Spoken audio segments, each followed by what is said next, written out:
Okay, you'll have heard that. Hello, stream. I say hello, stream. I'm not sure if we're actually even live yet. Gotta refresh the dashboard. Again. Yeah, there we are. We're there. Hello. Guten Tag. Bienvenue. Willkommen. Benvenuto. Hello. Welcome. And every other language I can think of. How are you doing today? How are you guys this beautiful day? I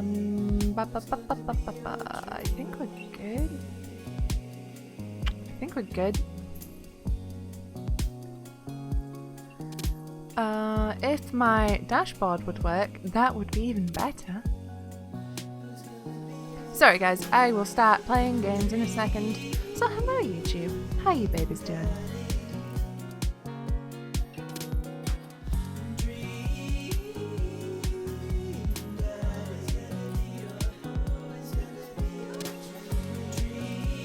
Okay, let's just get the dad show on the road, shall we?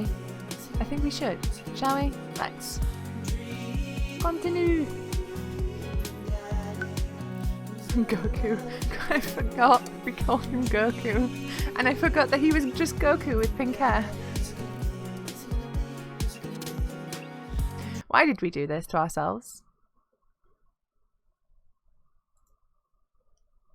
Did the game break? No, there we are. Okay, while I'm doing my afternoon word jumbles, I hear the mail truck pull through the cul-de-sac. I wonder if we got any coupons today. The nice mail person slides a couple. Oh, we've done this. She got into the school. I'm so proud of my daughter. Bleh. Is a sound that she just made. We've got dads.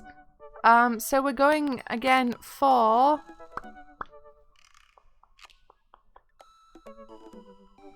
Just give me a sec because that is not right. Everything's broken. It's all broken. Shit. Give me a sec. Sorry guys, I am terribly sorry. We'll get to the dad smooching in a second. Right. Okay. Robert! Hello, Knife Dad. Let's go on a second date.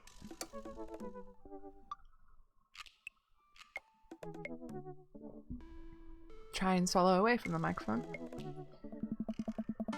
I had a lot of fun with Robert the last time we hung out, but I'm beginning to wonder if he's dodging me. I've tried messaging him a few times and Dadbook says he hasn't even read them. Haven't even seen him come out of his house, actually. I decide to send him one last message, figuring that this'll produce the same result. Hey man, don't know where you've been, but we should grab a drink soon. I walk away from my computer because at this point, I know he's not going to message me back anytime soon.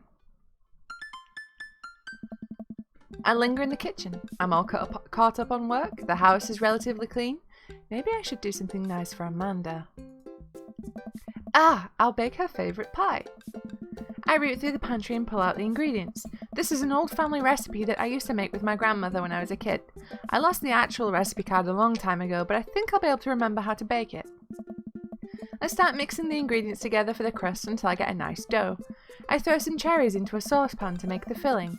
Normally I don't like to multitask in the kitchen, but this cherry pie is a piece of cake. Pie? It's a piece of pie. I'm making a pie. Oh man, I can never remember what temperature you're supposed to set the oven at. I'm pretty sure it's 375 degrees Celsius, not Fahrenheit, but I could be wrong. Who am I kidding?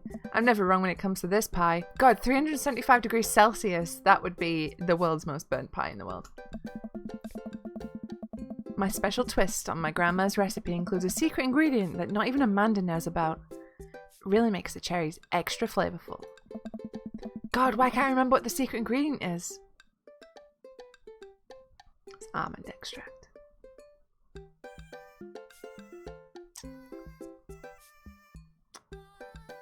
But I kind of want to see what happens when you put salt in it. Oh, it's salt. Duh. Hey, Mel! Just a pinch of salt to bring out the natural sweetness of the cherries. Thanks for the hosts. Well, I don't know what that face was. I'm in a really weird mood today, so I do apologize. Oops, I accidentally poured a little too much in. Way too much in. Hey Mel, you were on about the salt last time, so we're gonna have a salty pie now and it's your fault. Finally get the pie in the oven. How long am I supposed to leave it in there? 50 minutes? I'll just wing it. Hey Bex, how's it going? Amanda's gonna be so excited. That kid loves a good pie. I love pie. Okay, we've done this, so I don't know why I'm reading it.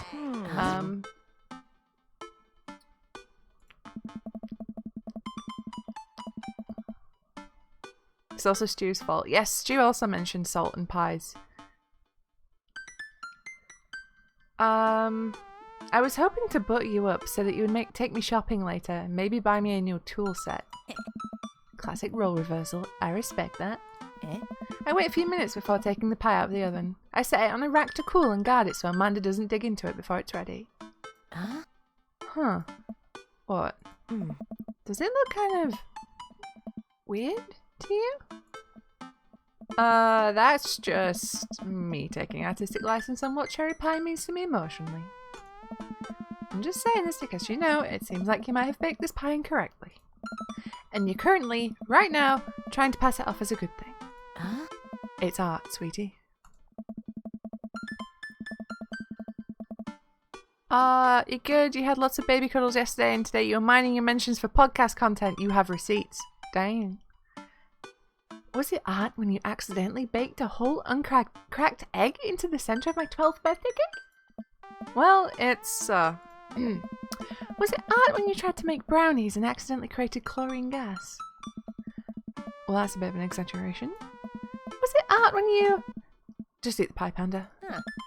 I cut a few slices and we sit down to eat. We're gonna find out now. This is salt. This is salt. The cherry filling... Ooh. Chair, please. The cherry filling oozes out of the sides and the buttery crust glistens. I watch as Amanda takes a bite. Oh. What's wrong? Is it not good? Amanda winces and fans her mouth. No, I just burned the heck out of the roof of my mouth. This pie is amazing. Sorry for doubting you. I breathe a sigh in relief and take a bite. She's right. The pie is pretty incredible. As it always is. It's time for some dad's code. How you doing, dude? I'm really proud of you for making a pie without burning the house down. We've done this. Okay, so I thought that salt would be a total bust, but apparently not. I decide to check Dad book one last time before I climb into bed. Still nothing from Robert. Huh. Hope he's okay. I turn out the lights and lie down. Hey. Oh, hang on. Hey. Goku. Hey. Hey, Goku. Hey, I'm outside. Come outside. What is that? I was just on the verge of falling asleep. I climb out of bed and try to identify the source of the dinging. My computer screen illuminates the dark room. I walk over to it, ready to turn it off when I notice what's happening on screen. Don't make me honk. I will honk. Get out here. I look out my window and sure enough... Okay, right. I know he's in his car, but I just had the image of him honking like a fucking goose outside his bedroom window. And sure enough, there's Robert leaning up against his, so romancing the grumpy knife dad, leaning up against his pickup truck in my driveway. I open my door to try and figure out what's going on. Hey. Hey. Hey? Wanna hang? I was kind of sleeping. Huh. That's no fun. Hmm. Come hang out. I would argue that sleeping is very fun, but I don't have to be anywhere in the morning. Might as well live a little. No, we don't know a thing about his kid. I don't think we ever found out about his kid either with Damien and Matt romance, so... Oh, I bet he's like an estranged father, or he only gets his kid on weekends or something. Sure. Cool. You plan on going out like that? His kid is a knife. I look down and realize that I am, in fact, not wearing pants. Oh. I mean, I don't mind. Right. Oh, 1 second. I run inside and throw on my going out pants, shoes, and a jacket. I grab my keys and meet Robert back outside. Hey. Ready? Ready. Mm. Hop in. I jump into the passenger seat of his old red pickup truck. I have to move a few empty cigarette packets and gas station receipts out of the way before I can sit. Robert silently starts the car and we drive out of the cul-de-sac. Hey. You like Tom Waits? Yes, I do. I fucking love Tom Waits.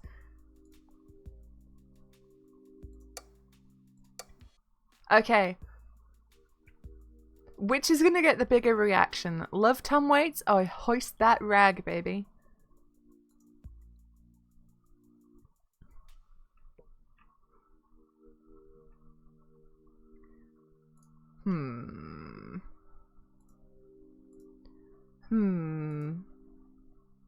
But who does Tom wait for? Oh, Mel. Mel! Oh, look at the mid-plat. Before I can answer, Robert turns up the radio. Yep, that's Tom Waits, alright. He lights a cigarette and cracks the windows. We drive together in silence. So, where are we going? Robert doesn't respond. Robert? Oh, I heard you. He still doesn't answer my question. I look out the window and notice that Robert's taking us to the highway. I twiddle my thumbs. Well, whatever I've got myself into, it looks like I'm in it for the night. I settle into my seat and watch streetlights pass by. I glance over to Robert, who's driving intently. He looks tired, as he always does, but there's something a bit more there that I just can't place. Okay, he hates small talk. So I feel like that's the play. The small talk is the play. The nothing should be the thing. That was... What happened to my brain like halfway through that entire little section? Just... Anyway, let's go with say nothing. Ah, yeah! I remember what Robert said about hating small talk and decide to keep my mouth shut. He notices me staring. Stop looking so nervous. I'm not nervous. I'm a little nervous. Hey. Just hang on. We're almost there. Almost where? I have no idea where we are. I think we're moving at a slight incline, but I'm not so sure. We eventually come to a stop. Robert gets out of the car and I sit for a second, unsure if he wants me to get out too. What are you waiting for? I hastily exit the car. Robert sits on the bed of his truck and pats the space next to him. Ooh, he's driven us to Makeout Point! Ah! I sit down and take in the view. We're on a hill overlooking the city skyline against the bay. The cool night air rustles some trees near us as lights blink in the distance. Off to the side I can see an entrance to a dense forest. Excuse me. Ugh. Man, it's also gorgeous. This...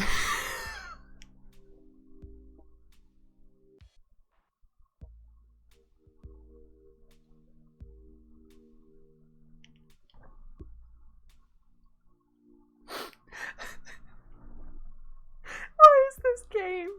What is this video game in this, the year of our Lord 2017? Oh.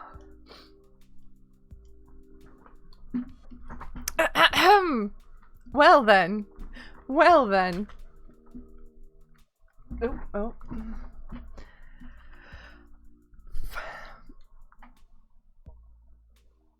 I have to say this. I have to say this with my face. Why is this game making me say this with my face? Like,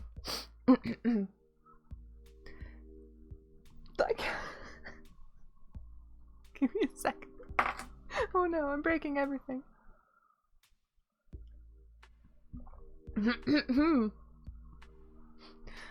This is where I come to masturbate. What? Huh. I'm kidding. What's wrong with you? Hey. This is my little spot where I come to think. It's nice. Huh. You can see the whole city from up here. Really gives you some perspective. Robert reaches behind him and pulls something out from under his jacket. It glints in the moonlight, and I suddenly realize what it is. Oh. Oh shit, that's a knife! Oh. Please don't stab me! Oh. Robert reaches into his pocket and pulls out a small piece of wood. Please don't stab me with that either! Oh. Robert takes a knife to the piece of wood and starts carving at it. He's got a knife. You call that a knife? This is a knife. Oh. I breathe a very audible sigh of relief as Robert looks at me sideways. Did you think I was going to stab you just now? What? No. Oh. Hate to break it to you, but I did in fact bring you out here to harvest your organs.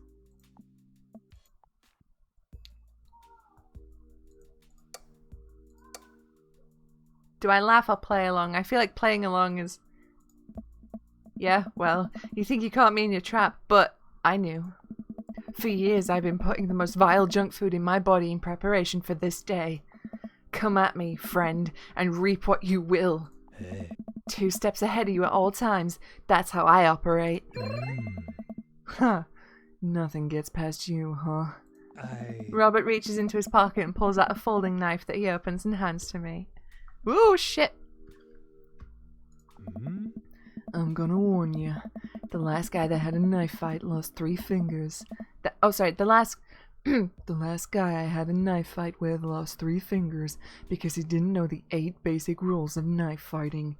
You're familiar, correct? I honestly can't tell when you're kidding.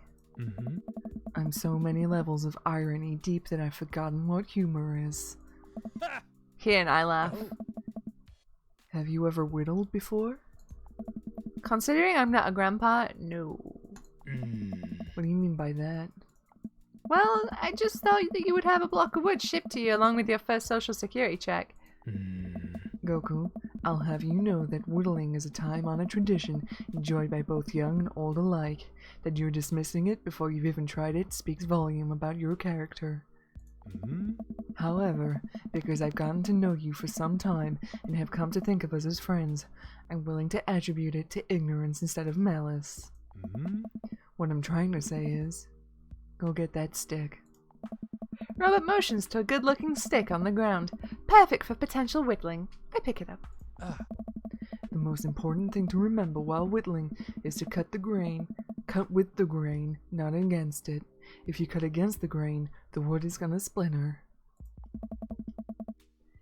Isn't the most important thing safety? No. Getting hurt comes with the territory. Look at my damn hands. And look at his damn hands. They're calloused and covered in little white scars. They're very nice hands.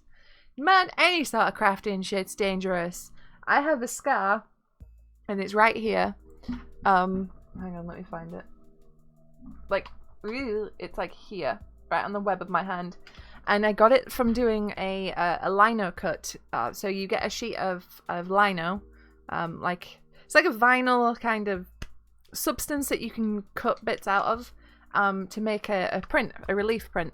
And we had these things that were like blades, but they were in like a V shape, so you could make channels. And what you had to do is you had to hold your lino with your left hand, and you push it along, kind of like this awl, but so you had like a little end like this that you hold on to, and this end was a blade in a V shape, and you like score along the vinyl to make your prints. And you were supposed to keep the hand steadying the lino behind your hand that's cutting the lino. Except me being the genius I am and getting really into this one print I was making, I turned it, and I turned it so my hand, my left hand was up here, and my right hand was here cutting, and I slipped, and it went straight into the web of my hand, like a full-on just stabbed myself. There was blood everywhere, like I was bleeding like you would not fucking believe. The girls on my table were like screaming and threatening to pass out, and I'm just like, hey, I stabbed myself, that's cool. So yeah, crafting's dangerous, you guys. Also, don't stab yourself. I stabbed myself at art college as well. I put a piece of copper through my thumb, this thumb. Just went beep, straight through. I was like, oh no. Oh. You can make a stick omelet without breaking a few hand eggs. Actually, I think I just cut myself with my fingernail. Knife that wood. Knife that wood. Oh shit, what are we doing?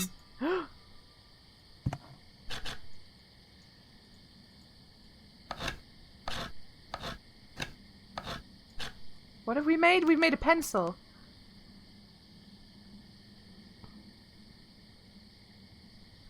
Sharp stick, pencil, knitting needle. Knitting needle? Knitting needle. But only one. You made a useless knitting needle.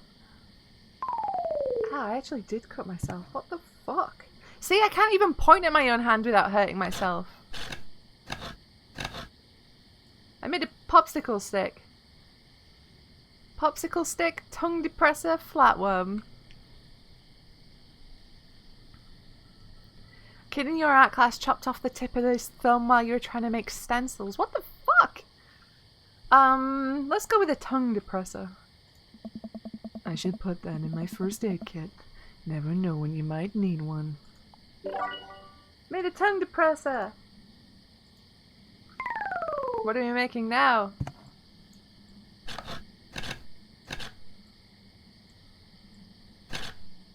Oh no. What's the story here? Toothpick, bubble popper, something to make me look tougher. A toothpick. You realize that you could have just picked your teeth with the knife? You made a toothpick.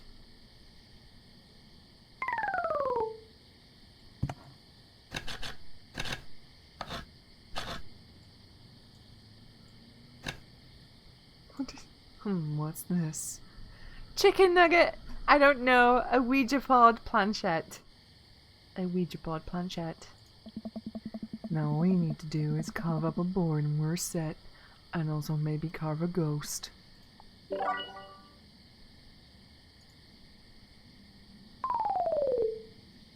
He's into spooky shit though, so I went with the Ouija board.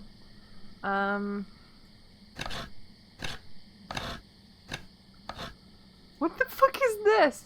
Nice form. What's it supposed to be? A self-portrait. Louisiana. It's you.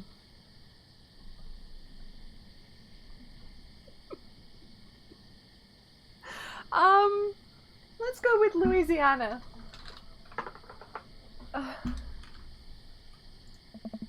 Good old Louisiana. Beautiful place. Got stat there once, you know. Or was it Kentucky? I made Louisiana.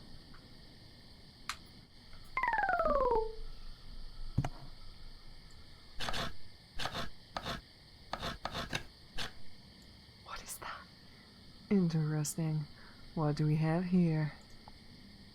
Chopstick righty, chopstick lefty, chopstick ambidextrous.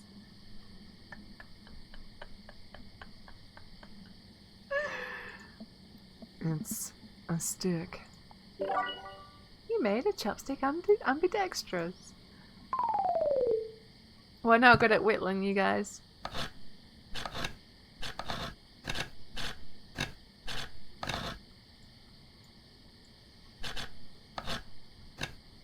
What is this? If you keep this up, you'll be a whittling pro in no time. It's a swan, a duck, or a new friend. It's a new friend. Oh, I see it actually. I could see how it's a... It's more like a swan. Nice work. Made the meanest bird. No, that's geese.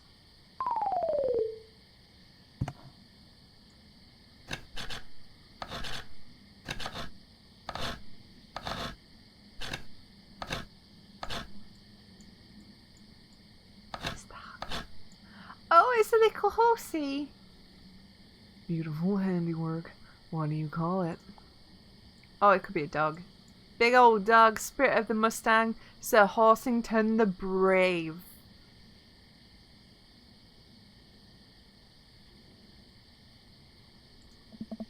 A brave and noble name for a brave and noble creature.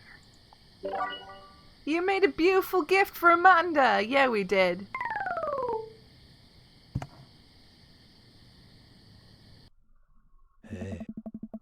Robert and I sit in silence for a while, carving our pieces of wood. I think I'm getting the hang of this. It's actually kind of relaxing. I glance over to see what Robert's working on. He's carving a smaller wooden knife. Ah! While I'm distracted, the knife slices into my thumb. Blood gushes all over my little wooden carving. Robert is lost in carving and doesn't notice me bleeding everywhere. Robert still doesn't notice. Robert, I'm dying. I'm bleeding to death. Oh? Robert finally looks over. Oh. He reaches into his jacket again. Jesus, how much stuff does this guy keep in there?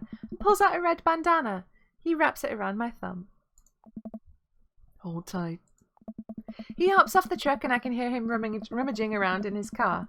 He comes back a moment later with a well-stocked first aid kit. Robert carefully wipes all the blood off my hand and swipes a bit of antiseptic onto the cut.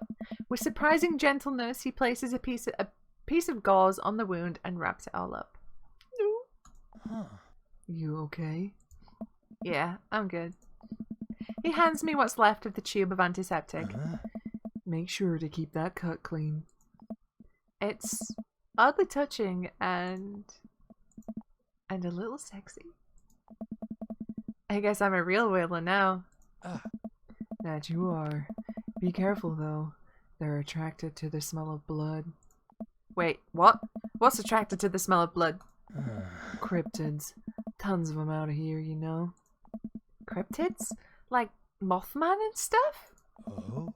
Mothman is bullshit, but yeah. This town's a hotbed for cryptozoological occurrences. You're joking. Oh, how I wish I were. I'm a skeptic myself, or at least I thought I was.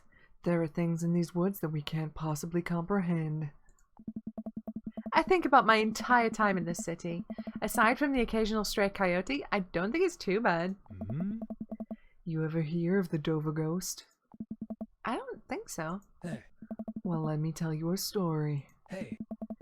I was out in the woods here on a weekend camping trip with Betsy. You don't know Betsy, but she's a big pup. Pitbull. Real intimidating. I feel safe around her. First night goes without incident. I get some solitude. Betsy gets to pee wherever she wants. All good stuff. Second day, I get the idea into my head that I can hike deeper into the woods. Probably against my better judgment, but hey, we're just having a fun camping trip, right? So me and Betsy start marching in the morning. It gets a little late and we set up camp. Birds are different this night. Real quiet. I can hear the birds, the crickets, the squirrels, nothing. Dead silent.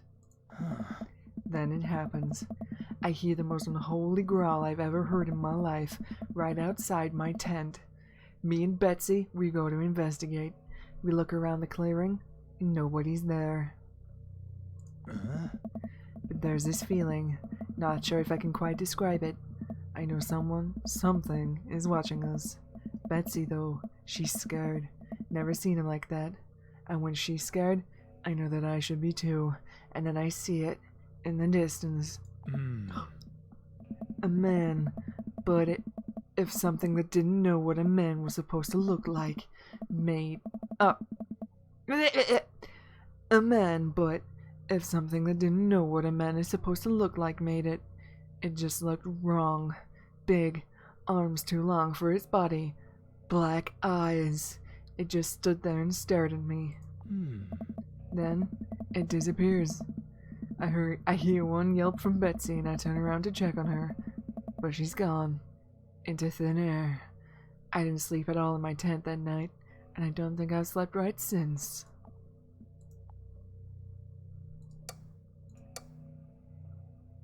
You're lying. Okay, you're full of shit.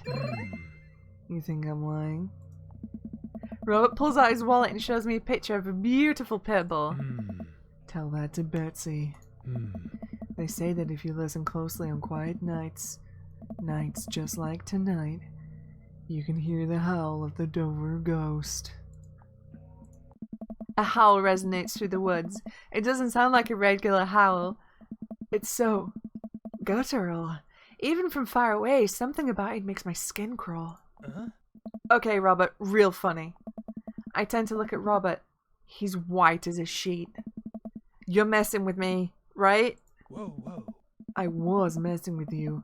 Up until literally just now. I totally made that camping story up. I strained my eyes to scan the forest line, trying to see where the howl originated from. Off in the distance I see something. It's so far away I barely can make out a shape. It looks human, but it's dragging something. Do you see that? Huh. We should go. Huh? Robert and I slowly back away and get into the truck. He turns off his headlights and we make a slow crawl away back onto the road. I'm too scared to look back. What was that? The Dover ghost, I guess. I chuckle nervously. This time he doesn't seem like he's messing with me. See, I'm like, I don't believe in ghosts or monsters or anything like that, but that would fucking shit me up. If I was being told a spooky story that even though I know it's bullshit, and then like you hear a howl in the woods. Nah, fam. Or maybe someone illegally dumping garbage on a wildlife preserve? Yeah, that's the story we'll tell ourselves. Huh?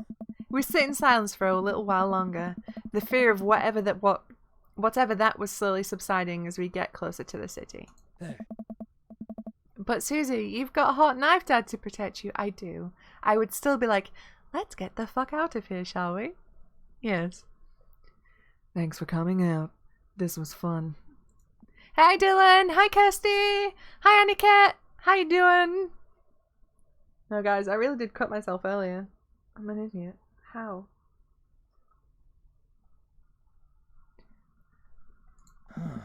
I'm sorry I haven't been in touch. I've just been in a way lately.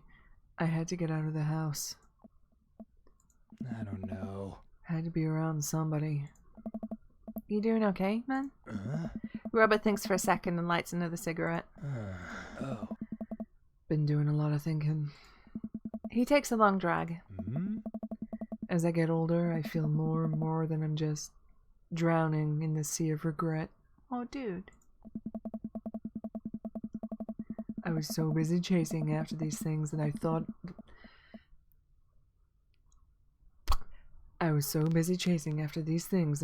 that would make me happy that I didn't think about anyone else. All I cared about was myself. I didn't even think. Oh. Robert stops. I wait for him to finish his thought, but he just stares at the road. Maybe I'm just built like this. Or maybe I do it to myself. Maybe it's my own choice that I'm as unhappy as I am. I try to think of something to say.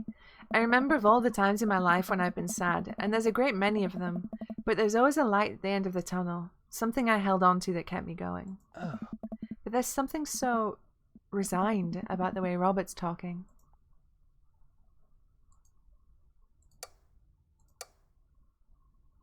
Safe scum! I'm glad you told me. It must have taken a lot for you to want to tell somebody this. Oh. You're a mysterious guy, Robert. You don't have to be. Do you ever wish you were a better father? I think about it for a second. All the time. You can read all the parenting books you want, but nothing will ever prepare you for raising a child. There's so much stuff I regret or wish that I could have done better, but I don't have the answers. I don't know if anyone does. Wow, this is getting real, man.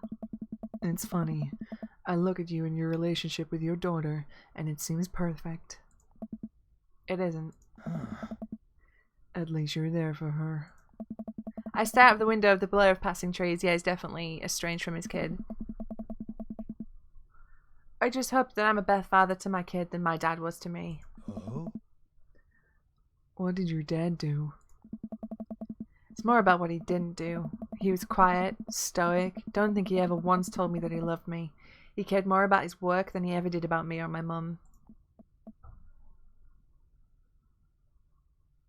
No, Dylan. My dad's Sona is Dadult of Rivia. I mean, the next one I will make my true dad Sona, but this one was a randomized dad. I just realized, right? We've been talking about injuries and hurting ourselves accidentally, and I'm wearing a Mr. Bump t-shirt. How apt. Do you hate him? No, I used to, but after I became a parent, I just kind of feel bad for him. He missed out on my whole childhood. When I think about all the happiest moments in my life, they're all with Amanda. And Alex, he just wasn't there. Yes, Dylan, he has eggs on his t-shirt where his nips are. My true dad Sona is going to romance Brian, right? Mel, never, no. What is wrong with you? Brian is my father. My actual father. Let's not, ever. No. I'm sorry.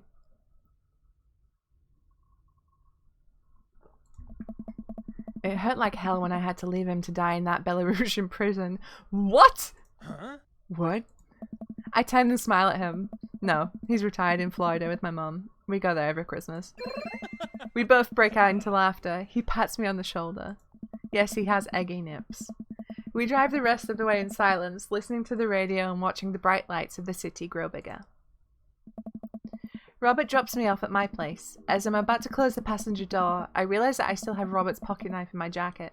I pull it out and offer it back to him. You hold on to that. Never know when you might need it. Night, Robert. Have a safe drive home. You live in a cul-de-sac. Have a safe drive home. You live in a cul-de-sac. Together. Robert smirks, then pulls away. He then immediately pulls into his driveway, which is one over from mine.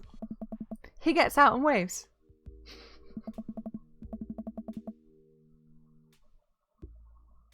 Dan romanced Brian in his playthrough. Yeah, well, Dan is not the child of Brian.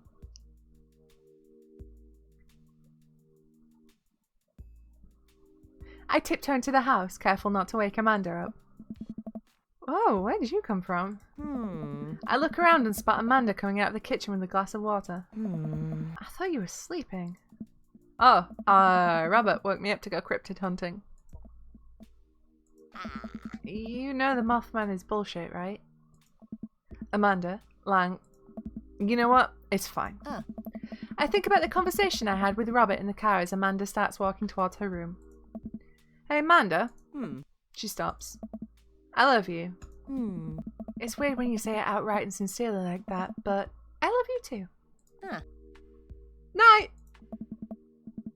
I chuckle to myself, then finally decide to go to bed.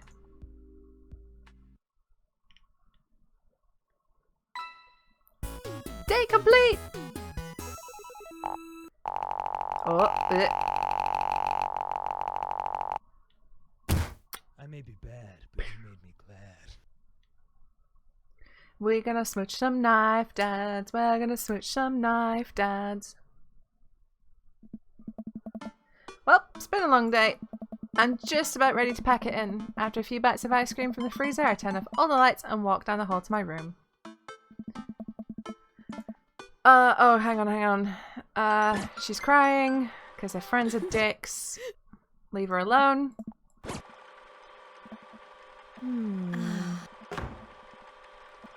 Oh. Cake. Yes. Best friend. Gossipy one. What did Emma say? I cannot believe that. Oh. It's not dumb is the next one, I believe. Because we're going to be a good dad. Real friends don't do that. I love you too, Dad. Oh, I love you too, Dad. Well, just one knife, Dad. True. We are going to just smidge one knife, Dad. Hi, Robert. I'm sure. Always try your best at everything. Ganbarimasu.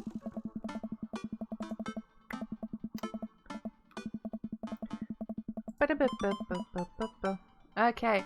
I haven't spoken to Robert since that night we drove out to his thinking spot. He seemed unusually somber then. Like, more so than the usual amount of somber that Robert is, which is already a lot.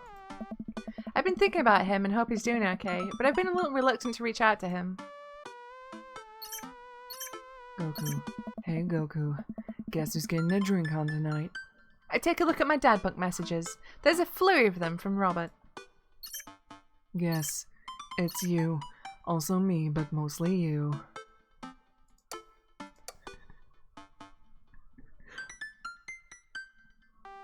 Yeah, dude, is that the right option? I type back to Robert. Robert, buddy, tonight we ride. Yes. Whoa, that just sounded really weird. Yeah. Sounds like someone from the fucking Goonies. Meet me at Jim and Kim's at 8 p.m. Not that I'm unappreciative, but I think this is the first time that Robert's given me more than an hour's warning before hanging out. I love Dadbook. I wish Dadbook was real. Amanda! Amanda pops ahead into the hallway, music I don't recognize blowing from her room. Huh? What's up? I'm hanging out with Robert later tonight. Okay, cool. Robert, who is my friend. I have friends. I'm happy for you, Dad. People enjoy my company, Amanda. Ugh. Dad, I'm so happy for your continued development as a human being. What are you listening to? Sad shit. Amanda language, what would Grandma think? I don't give a fuck anymore. Well, I don't think she cares for the Smiths that much, neither do I, but I figure if we started her off on Meet His Murder, she'd ease her way into it. No, honey, the language. Huh. Oh, she'd hate that. Just promise me you'll lighten up a bit. For Grandma. Amanda goes back into her room and turns up the volume to her sad shit. I put on my going out coat and walk over to Jim and Kim's. I spot Robert leaning against the brick wall smoking a cigarette. As I get closer, I realize that he looks a little different. Cleaner, I guess.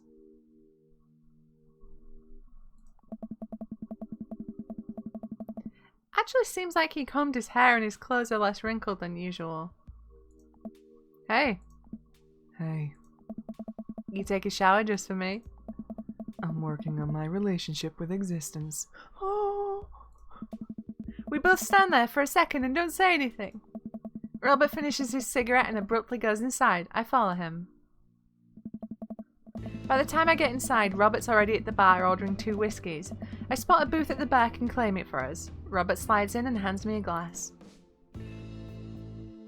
To you, to us, toast. Oh, shit. To him, because he's working on his existence. Here's to your continued existence. We clink whiskies and I watch him sip his, rather than his traditional approach of slamming the whiskey back as quickly as possible. So, what's the plan for tonight? Hit some other bars, maybe grab some pizza. I think that'll kill some time before we go burn down that old abandoned house in the woods. It's definitely not as fun if it's abandoned. Mary pops over the back of the booth, a glass of wine in her hand. She punches Robert in the shoulder. Where was my phone call? Oh. Sorry, figured you were too busy sinking your teeth into some poor sap. I am, he's right here. I look around the booth to see a guy sitting across from her. He waves meekly. You replacing me with a new kid? Mary, I could never replace you, whether I wanted to or not. Mary leaves her booth and slides in next to Robert. The guy she was sitting with looks mildly relieved. She eyes Robert's clean-pressed clothes up and down suspiciously. What? Do you got a court date coming up? Okay, safe scum. He'd never convinced the jury. You would have had to shave first. Seriously though, what's up with you? Robert stares down at his drink, suddenly looking serious. It's Pappy. Doctors say it's cirrhosis of the liver. I told that old bag of bones to quit it with the sauce, but it's all he's ever known, especially since Ma's gone. Wine, Mom! Obligatory, they could step on me and I thank them. Mary could step on me and I thank her. That's why I invited you out tonight. Just didn't want to be alone. Oh, come on. Goku, don't be an asshole. You know the one thing Robert doesn't joke around is his puppy. Oops. They're giving him 2 months. I gotta help him straighten out his affairs. Robert, I'm so sorry. Robert takes a long look at his whiskey, eyeing it in the dim glow of the bar's lights. I look at his life, then I look at mine, and I know history is just doomed to repeat itself. Oh my god. I'm just kidding. He's retired with his new girlfriend in Acapulco. They watch the sunset every night. Probably screw like donkeys. Wait, aren't rabbits the one who screw a lot? Oh, sorry. Didn't realize you were an expert in which animals screw a lot. Come on. Please stop saying the word screw. Robert finishes his drink and slides it away from him. He gets up out of the booth. Me and Goku are gonna hit the bricks. You coming with?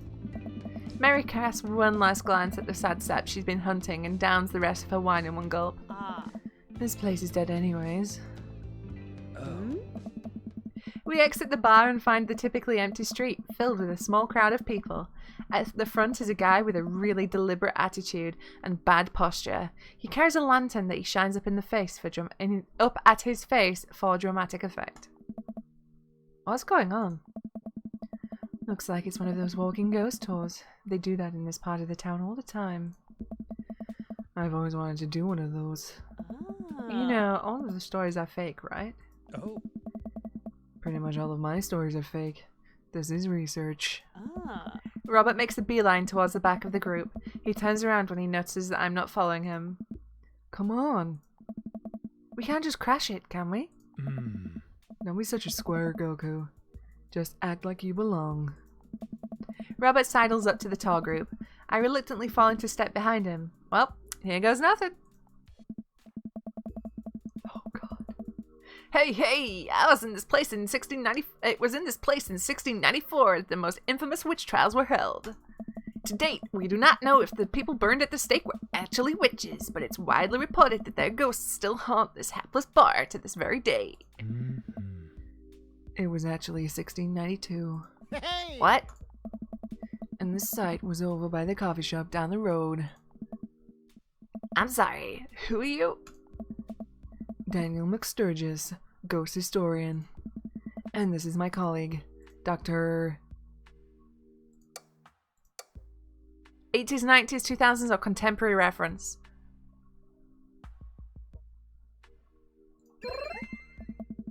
Dr. Loomis! Dr. Pete Loomis!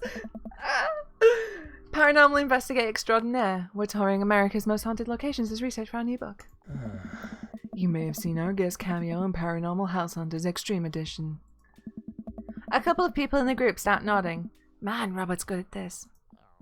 Are you guys part of the group? I don't remember seeing you at the first stop. We like to keep a low profile. Easier to catch ghosts that way. Oh. They've definitely been here. Been standing next to them the whole time. Thank you, random lady who I do not know. As I was saying, the epicenter of paranormal activity can be found at the Coffee Spoon over there. The man who runs it has been plagued by hauntings since he signed the lease. Damn near driven him mad. But whatever you want to say is cool, I guess. It's your tour. Oh. Man, didn't know that about Matt. Wait, Robert's making this up. The rest of the tour group listens intently to Robert's every word. I think the tour guide can tell that he's losing the group. He seems to be getting flustered. That's the good Thank you for your contribution and knowledge, Mr. McSturgis. Let's move on to the next haunted location. Robert, Mary, and I follow the group down the street. That tour guide's shirt's cool. Yeah, everyone in the group gets one if we make it to the final location. I turn to Robert and grab him by the shoulders. I need that shirt! Well, guess we're in this for the long haul then. Just follow my lead. Don't arouse too much suspicion, and we'll have cool ghost shirts in no time. Also, as well as being an 80s reference, if you watch Piececraft, which is a series by Polygon, Griffin, one of his characters is called Dr. Pete Loomis, and he makes his way across the various worlds of Warcraft peacefully as Dr. Pete Loomis. And holographic Dr. Pete Loomis. Our group arrives at an old, decrepit colonial-style house. Bang, bang. A quick pause in the tour. My name is Quinn, but most people in the Ghost Tour circuit call me Tour Master Quinn. I'm a DJ, trivia master, and part-time actor. Bang, bang. I do private ghost hunting events, birthday parties, NC bar mitzvahs, and perform traditional vaudevillain mime work. Thomas Quinn gives out headshots to all of us. His resume's on the back. Stage combat experience? Anyway, here's a little bit of history for y'all. This is the home of noted American author Dorothy Pembridge, whose prose was widely popular in the late 19th century. It was in the attic of this very home where she wrote such classics as The Diaries of a Victorian Mistress, Lady Fitzwilliam's Courtship, and The Ghost of Sea Captain Reginald Barclay. She unfortunately died of consumption shortly after the turn of the century, but several people have reported that on some nights you can see a light from the attic, where the ghost of Mrs. Pembridge continues work on her latest bestseller. This voice, I don't know where it came from. I guess you could say she was consumed by her work. I am. No reaction from the crowd. This guy needs to work on his dad jokes. Oh. Actually, consumption is the popular cover-up. Little known fact is that it was a murder-suicide. All right. I'm pretty sure she died of consumption. Oh. Sure. And we definitely didn't hire Stanley Kubrick to elaborately fake the moon landing. That's the watered-down, censored version they teach you in school. But if you can't handle the real story, I understand. It's not for the faint of heart. Can we... My feelings hurt. I think everyone would much rather hear what this world-renowned ghost historian has to say, right, everybody? Hey. The group murmurs in agreement. I am. Sad. This is a topic we cover extensively in our book. Dr. Loomis, would you care to tell this story? Bang, bang. Oh no! Oh god, what do we do? Riff something highbrow, go with something I know, rely on amazing improv comedy skills. Riff something highbrow, let's try this. Ah yes, though it's rarely covered in traditional textbooks, Dorothy Pembridge was caught in a fierce rivalry with fellow local author, Arthur Livingston Price. Arthur's books were blatant rip-offs of Pembridge's work and consistently sold better. Pembridge was enraged by this and confronted Livingston Price at his home with plans to end his life. Their bitter feud surprisingly blossomed into a torrid, passionate affair. After many months of secret courtship, Pembridge followed through with her original plan and poisoned Livingston Price in his sleep. Overcome with expected grief, Pembridge polished off the last of the poison and died by her lover's side. Reports say that couples who enter this house will no doubt doom their relationship to a bitter end. Hi. Man, I should bring my wife here. Okay. I want to see what the other options are. Because that only got hearts. That didn't get aubergines.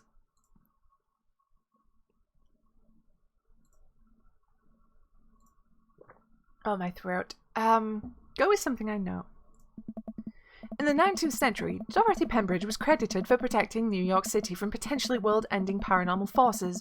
Despite her success, her ragtag group of ghost hunters were disbanded by government officials. However, after learning that the ghost of Vigo the Carpathian has taken an interest in her son and her ghost-busting friends, launched a mission to defeat the ghost and once again save New York City. Hey, isn't that the plot too? Nope, it's not. There we go! The tour guide sees this as an opportunity to take back the group and addresses us with some razzle-dazzle. Haha, what an interesting story. Now, I just want everyone to know that the next location is extremely terrifying. If anyone thinks they can handle it, can't handle it, feel free to excuse yourselves. Alright, I'm bored.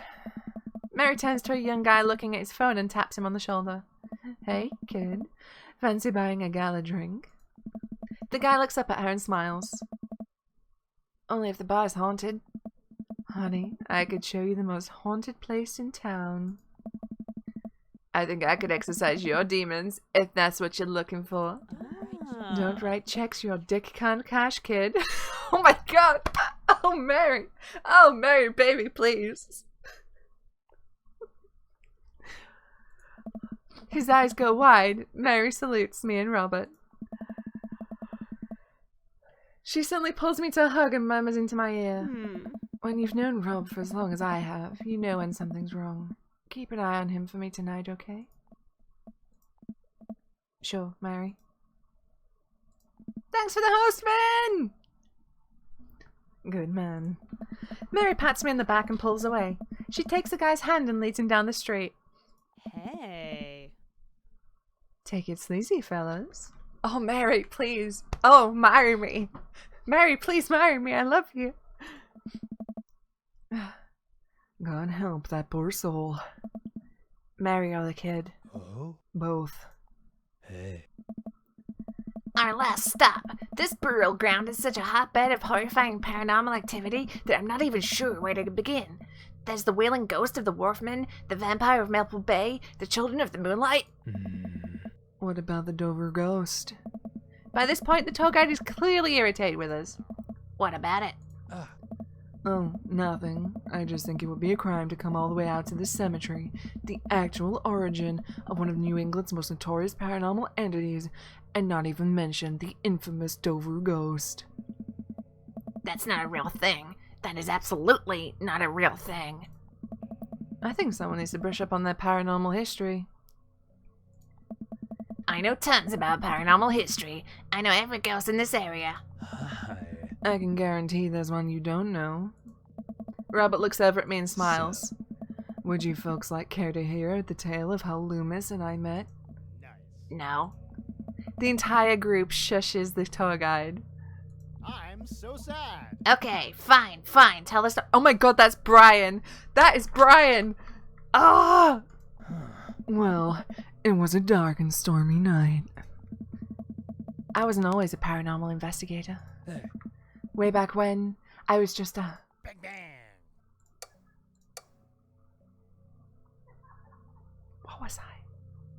What was I? A traveling grifter, carnival baker, or a Bible salesman? Oh, which one was I? A baker. A carnival baker. Okay. Carnival barker, even. I can read. Living free and easy with the circus folk. They were always kind to me. Took me in when I was young, but I knew I wanted something more. I happened upon the quiet town of Maple Bay quite by accident, but little did I know that this city had a dark side. Now, about the same time, I was just starting out as an apprentice to a rather famous ghost hunter who was an old family friend of mine. I carried the equipment, operated the EVP machine, all that. Wait. Yeah. Who was the famous ghost hunter? Well, I don't like to name drop, but Georgia Mathers. The tour group gasps. Georgia Mathers? She's a legend. You know her? Knew her. Amazing woman. Died mysteriously. Miss you, Georgie. Anyway, we were in Maple Bay, investigating some reports of strange lights and sounds coming from the cemetery late at night. Now, we had been warned by the old crypt keeper that this place was highly dangerous, but Georgia was never one to shy away from an adventure. We camped out in the center of the cemetery for 3 nights straight. We endured your so-called wailing watchman. Wailing ghost of the Wharfman. Whatever. Your stupid vampire was just a teenager in a mask, but the Dover ghost? Man, tell him, Loomis. So that was just walking back to my hotel after a long day of running the dunk tank. Wait, teenager. What's that? Holy shit, is that a JoJo reference? The vampire is a teenager in a mask. Is he a really buff 18-year-old named Dio Brando? Kono Dioda? I can't believe I didn't pick up on that. Thank you, Dylan.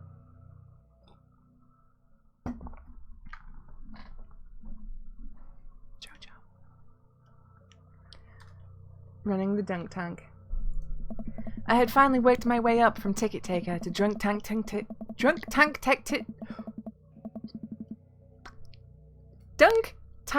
technician. I sat on that stand for hours on end and nobody could ever hit the target. Trade secret. It was rigged. We didn't use actual water. Run! Holy shit! Zawardo! Anyway, after a long day of yelling myself hoarse, I found myself walking past this very cemetery. Now, I was never a very superstitious man, but something seemed off.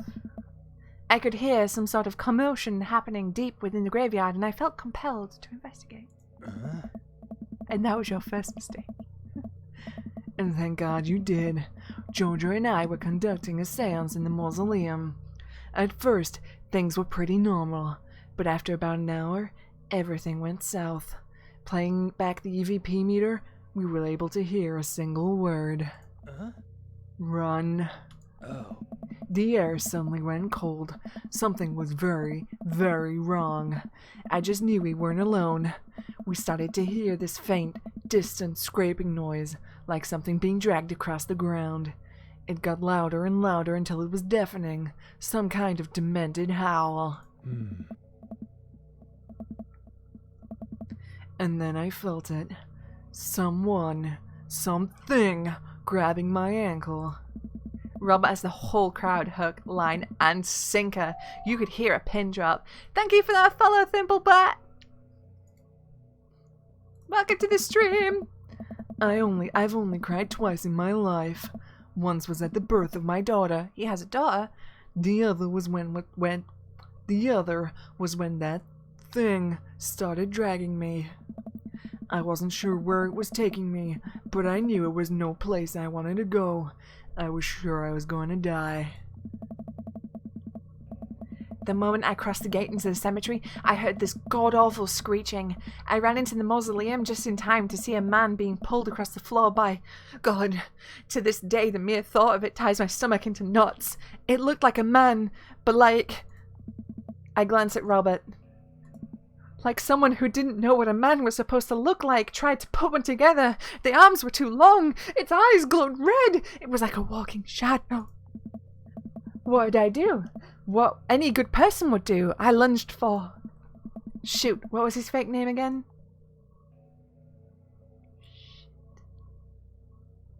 Was it David? Oh shit! Which one was it?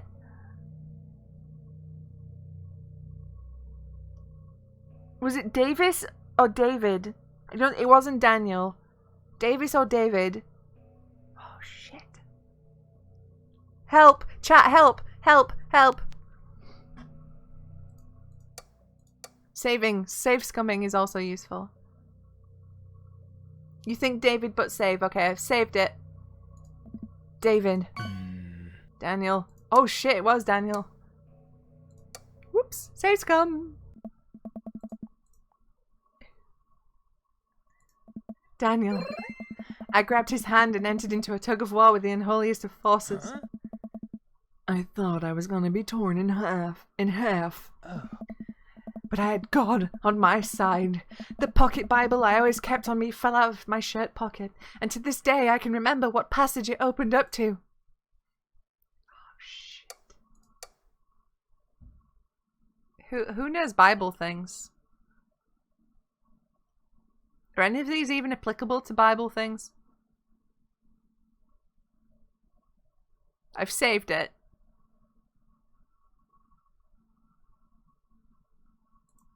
I don't think it's Leviticus. Let's go with Revelations. Blessed is he that readeth, and they that hear the words of this prophecy, and keep those things which are written therein, for the time is at hand. I have no idea where Robert pulled that verse from. Okay, let's just look at the other ones, because I'm really curious. If your grain offering is prepared on a griddle, it is to be made of the finest flour mixed with oil and without yeast. That's Leviticus 2:5. Let's try Ecclesiastes. Then shall the dust return to the earth as it was, and the spirit shall return unto God who gave it. That's more... I have no idea where Robert pulled that verse from. There we go. With a horrifying growl, the entity finally relented. Daniel and I collapsed onto the ground exhausted. We were both covered in blood. I don't know. That damn creature clawed into my chest. Got me real good. Had to get 16 stitches. Robert pulls down the collar of his shirt to reveal a long, wicked scar across his pecs. And that's how I got this scar. I followed Georgia Mathers to the ends of the earth. We faced exorcisms, demons, poltergeists that threw our equipment across the room. But I had never seen Georgia so scared. She was never the same after that, and neither was I. Thank you for that follow, Ultra. Welcome to stream. Watching what happened to Daniel and Georgia shook my faith, but I came out of that experience as a better man and a better friend. And we've been brothers ever since. The TAR group gives us a round of applause as Daniel, Robert, and I share an emotional hug. Oh, excuse me. And as he embraces me, I can smell the cologne on his neck. Wow, Robert does clean up good. Will you put cologne on? I find myself lingering a little too long on the hug. The tour guide seems to have bought it. Even he's wiping a tear from his eyes. Thank you. Thank you. It's an honor to be able to share our story. Be sure to watch out for our book. Oh, the bro's guide to the hottest ghosts. I saw a demon. The shocking true story of seeing a demon. Paranormal excursions of the supernatural. Ice Road Ghost Truckers. I love their reality TV / book titles. They're so like bad.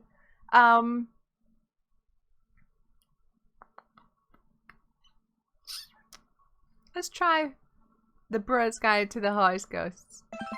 Nope. Nope. Robert had to suppress a laugh at that one though.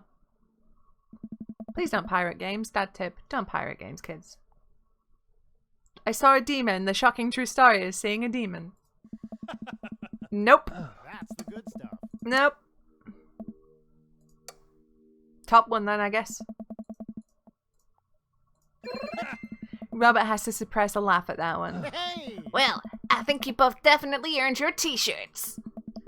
I'm doing like a really bad Sonic voice. Hey, that's well past cool. I'm Sonic. Gotta go fast. If you guys are ever in need of a professional actor, balloon animal artist, Elvis impersonator, or nude model, please don't hesitate to contact me. Hi. You got it, buddy. After a couple of tourists take selfies with us, we split away from the group and walk home. Gotta go fast. That's way past cool. That was incredible. I really can't believe they bought all of that. I don't know, you had it in you, Goku. Excuse me, Dr. Loomis. That bit about the pocket Bible was aces, although giving the Dover ghost glowing red eyes was a little cliche. And the Kubrick conspiracy theory bit wasn't? All a part of the character. Well, we got the shits out of it. We arrive in front of Robert's house. Oh? Wanna have a drink? Save. You trying to poison me? Because it's a callback. It's a callback. I know where this goes. It's small. I know the steps. 1 second, I'm sipping delicious aged scotch. The next, I'm foaming at the mouth and you've taken over the throne. Oh. Long live the king, baby. Hey. Oh! Look at those avocados. Not avocados. Where did avocados come from? I'm such a millennial. Aubergines is what I meant to say. Robert leads me inside. I can't help but think about what Mary said to me. Robert did seem a little bit off, but that completely disappeared when we were joking around with the ghost tour. I don't know. He's hard to read. While I'm thinking, I hear claws skittering across the floor. Oh god, it's this pit bull. I'm about to be torn to shreds. I shut my eyes tight and brace for impact. Betsy, hey, be nice. I don't feel anything but tiny paws scratching at my shoes. I open my eyes a bit. It's got a chihuahua. Betsy? Robert's dog jumps away from me, running around in circles and sniffing Robert's legs. He pats her on the head. Hey, that's not a pit bull. This is the cutest, dumbest Boston Terrier I've ever seen. Betsy, you're not a pit bull, and you weren't taken by the Dover ghost. Betsy's made of tougher stuff than that, ain't you, girl? Betsy rolls over for some well-deserved belly rubs. I just keep a picture of a large pit bull in my wallet in case of emergencies. Comedic emergencies. We make our way to Robert's living room. For a quiet man with arguably the oldest pickup truck that can be legally driven, this place is amazing. There are sleek, modern appliances throughout the room with a big flat-screen TV mounted on the wall. He has shelves upon shelves of DVDs. Guess he wasn't lying about being really into cinema. He pauses both glasses of whiskey from a well-stocked bar in the corner, while Betsy curls up on a pile of cushions. This game does have top dogs. Top dads and top dogs, all the important things. So, how'd you really get that scar? And don't tell me you got it fishing for Alaskan king crabs in the Bering Sea or something. You trained me too well. Robert laughs and takes a sip of his drink. I don't know. My daughter and I were riding our bikes. I hit a rock, flew over the handlebars, and then we went to the hospital. And that's it. Not a very interesting story. I've never heard you talk about your daughter. Well, I have one. Hmm? That's her. He points at a picture on the wall of a very serious little girl with dark eyes. Yep, that's definitely Robert's daughter. How old is she? 25, 26, not too sure. Does she live around here? No. Val lives back home in Brooklyn. Works at some new media online magazine thing. Makes buckets, though. He suddenly seems really serious. I probably shouldn't press him about it. Hey. You like Santana? Yes. Hang on in case this is a trap. Top dads, but what about bottom or switch dads? Oh. Great. Robert puts on Santana, then takes a seat on the couch next to me. He suddenly downs his drink in one gulp. Hey, are you alright? Robert leans in and kisses me, the taste of whiskey burning my lips. I'm surprised at first, but slowly relax into his arms. He pulls away slightly, his lips barely brushing against my mouth. I am now. I can't say anything, at best managing a sigh. Robert leans in again, kissing me harder. He pulls my bottom lip between his teeth and bites lightly, sliding a hand under my shirt. My heart pounds in my chest as he lies us both down on the couch. He kisses a small trail down my neck, his teeth grazing my skin. Wait. It's not that. Robert bites down and I have to stifle a moan. Stop. Robert stiffens up and pulls away. No biting? No, I'm more than okay with that. Something's up. Robert runs a hand through his hair and looks away. I'm fine. I've just been kind of stressed out, tired, not a big deal.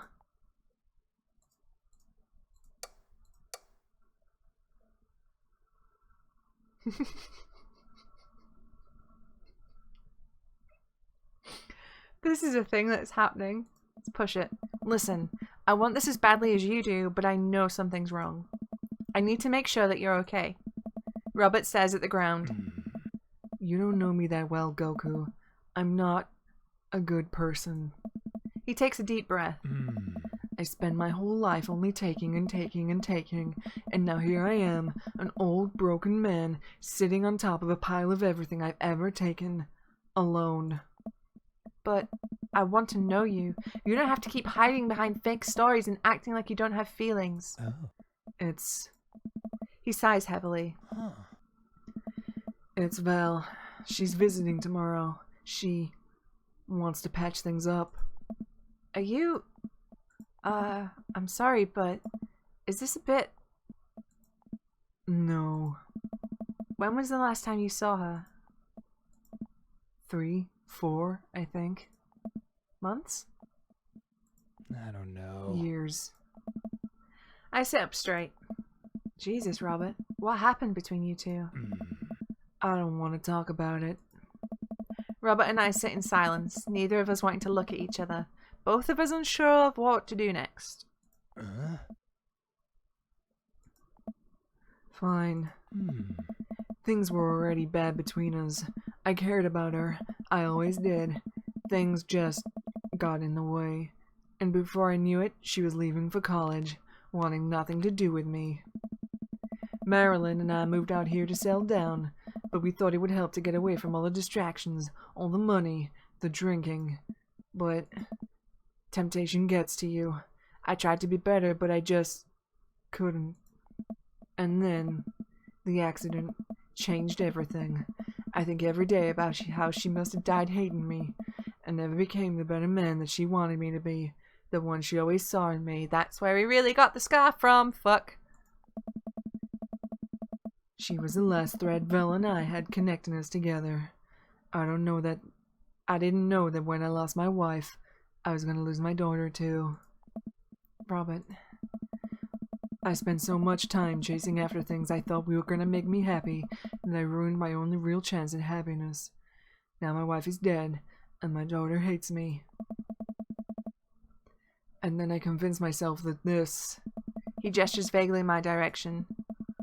was gonna make me happy. Why do I even try anymore? I'm so sorry. I know how hard it is to... No, you don't. How could you possibly know how this feels? You did everything right. Your daughter loves you. You're a good person. I was a terrible husband, and I'm an even worse father. Farther? Farther. I'm a farther from Somerset. I have no idea why she's even bothering to contact me now. I know I'm just gonna fuck it up like I always do. I'm broken. I shouldn't even go. Robert puts his head in his hands. Oh, God! Tell him what he needs to hear. Nothing is going to change until you do. Oh, clicked out of the window. Good job, me. Robert pauses. He looks at me. There are a lot of things in my life that I regret, that I wish I could take back or do over. And it hurts so much to know that I can't. But what I can do, and what you have the privilege of doing tomorrow morning, is to wake up and try to be a better person than you were the day before. Things aren't going to fix themselves tomorrow, or the next day, and patching things up with Val isn't going to solve all your problems either. But nothing is going to change if you don't, and you can't love anyone else until you stop hating yourself. And you're right, I don't know you that well, but you have the same capacity for good that we all have, and I know you can find it. Hi, Mole! Val is giving you a chance. Don't waste it.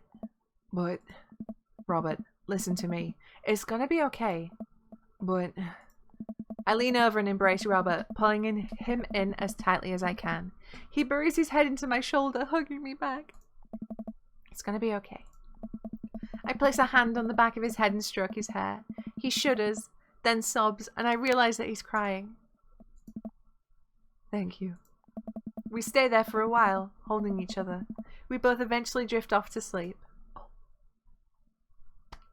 Soft dads.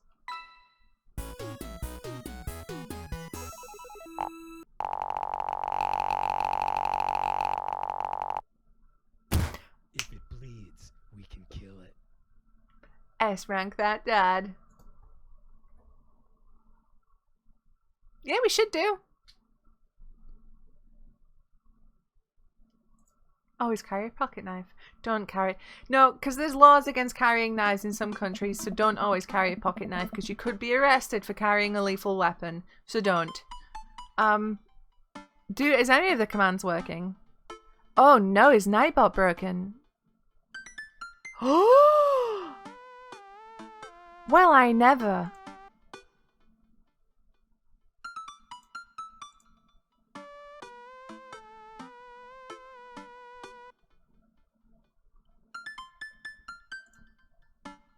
it should be there now. Try it again.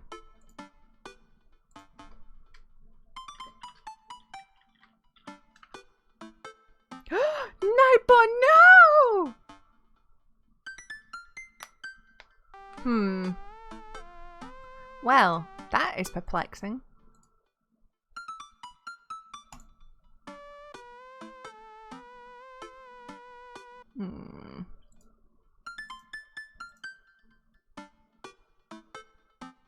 Ah, well, we'll figure it out at a later point. I'm sorry, guys. My bot just shat itself, apparently. Phew. I think okay, so this is the party.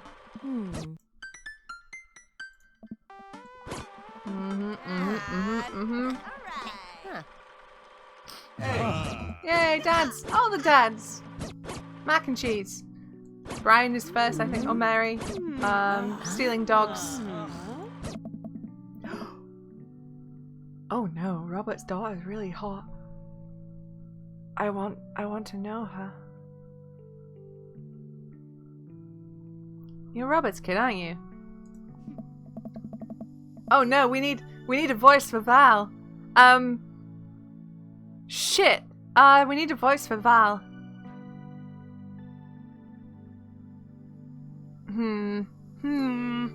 That's not a good voice for Val. Mel, look at her. She's exactly my type. Same as Robert, but female. Okay, this might need some workshopping. Spot on. I guess that makes you Goku, huh? Yeah, it's nice to meet you. I'm glad Robert brought you along. He promised there would be free food, so that's kind of hard to pass up. And look, I don't know you, but can I get real with you for a sec? My old man's a real closed book, you know. Me and him, we got a long way to go. But you'd only raise decades of neglect in a week. But you sure can get tired of staying angry about it. That kind of bitterness, it poisons you, I think. I'm too young for that. Anyway, lately he's been better. A lot better. And between him shaving for once and knowing and how much he talks about you, I get the feeling you have something to do with it. My eyebrows are all over the place doing this voice. So thanks. Robert means a lot to me. I'm glad he's getting better. Just keep an eye on him while I'm not around, okay? Or else. What? I'm kidding. Or am I? I don't know why I'm like this. I think it runs in the family. Amanda trots up to the conversation. Hey, I love your necklace. And your hair. And I'm just, jeez, your whole vibe is cool. Thanks. I like your jacket. My girlfriend collects pins.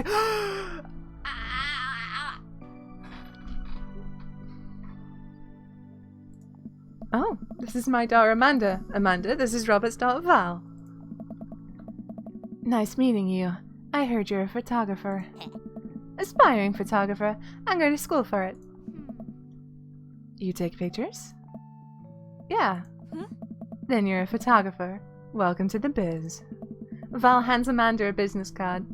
If you're ever looking for internships, shoot me an email. Anyway, I need to go make friends with that woman over there who's jewel-wielding wine glasses. Catch you later. Why is everyone in this game amazing? Val walks away. She's so cool. She gave me the business card. She touched my hand. Congrats, you just networked for the first time. I'm a regular business lady now. Quality projections, stock market, synergy. While you're making a fortune as a businesswoman, I gotta keep this pie going. Catch you around, Pops. Goku! Brian! You're a... No. Goodbye, Brian. Oh, hey. Bra. Children, they eat a lot of ice cream cake.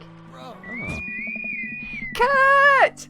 Thank you for that second month subscription! You are a badass. Thank you so much. Still not over the random dance owner. Hey, Joseph. Are you... Joseph's pretty lonely, I feel like. Oh. Oh.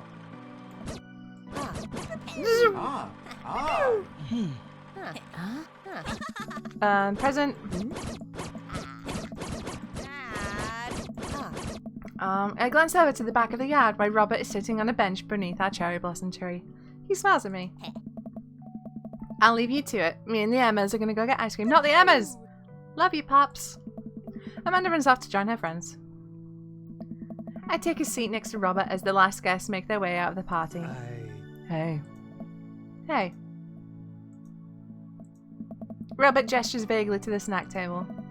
Good stuff. Yeah. So, I had a chance to talk to Val. She physically threatened you? Yeah. That's my girl. She said you've been doing better. Trying to work on the vices. I also showered today. We sit in silence for a moment. I don't know. You know, every day for me is a battle against my own self-destructive habits. But Lately, it's gotten a little easier. Thanks for talking some sense into me. It's hard to get things through my thick skull sometimes, but what you said that night has actually helped. I'm glad. I like you, Goku. I like you a lot. I haven't felt this way about someone in a long time. I lean in and kiss him for a moment before he pulls away. He takes my hand in his. You're special to me. But I have some stuff I need to work on, emotionally, before I can get into anything romantic with you. You deserve better than who I am right now. I need to be on my own for a bit, figure some things out. Of course. I think what you need right now is a friend, and I'm very happy to be that for you. Thank you. That means a lot to me. And if you're ever ready for more than that, well, you know where to find me. Let's hunt ghosts sometime? I would love that. I put my head on his shoulder and we watch the sun slowly dip below the horizon together.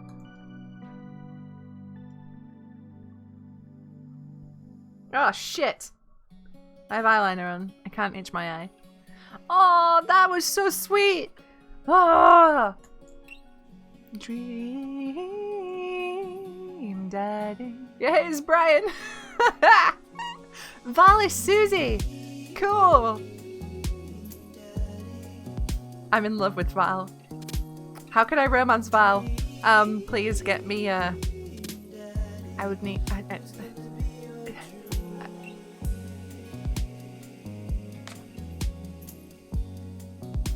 Oh, look at him!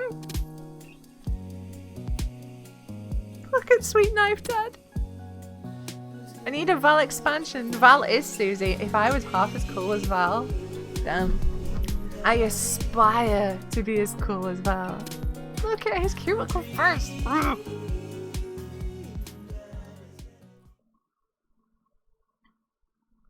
Yeah, the Jack Daniels is bullshit, but you know. He can't be the best at everything. You know, some people just have poor taste. Okay, next dad.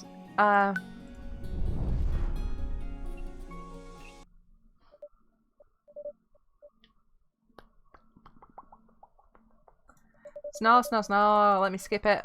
Wake up. Okay, I'm gonna build my dad's sauna. Build that dad. Build that dad. Okay. There's no sort of medium. So we'll have this. Ooh, that's not right.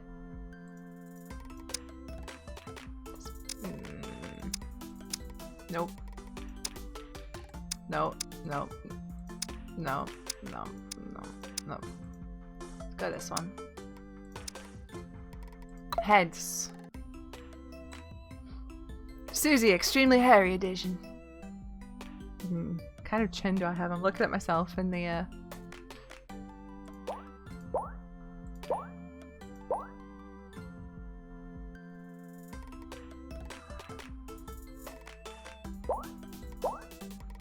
definitely not round.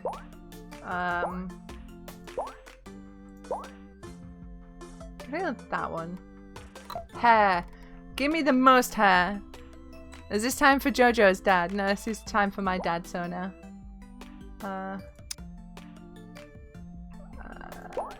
I do not have afro hair. Man bun hair. What would my... If I was a dad... If I was a dad, I would be Josuke Higashikata. Okay. No, no, no. No, not the Caesar. Curls? No, I think I'm gonna go for this. The swoopy hair. Because I kind of want that hairstyle anyway. Oh, the side part. Ooh! Oh no! How do I choose? But my hair just... But then the shoulder length hair.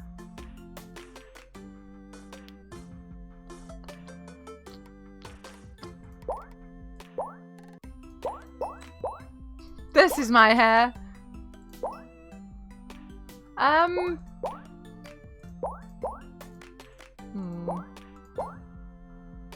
feel like maybe go with the shoulder length hair. Eyes. I have the most anime eyes.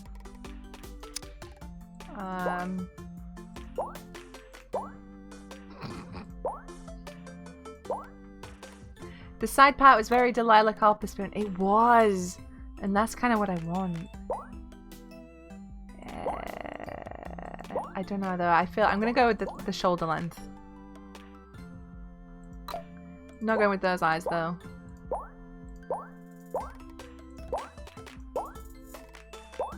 Let's just go with these. Nose. I do have quite the schnoz, but these schnozzes, they're all awful.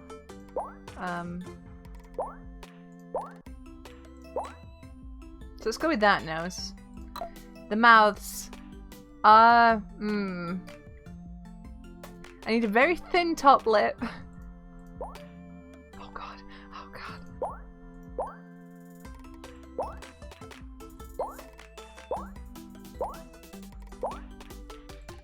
Why is it smiling so much?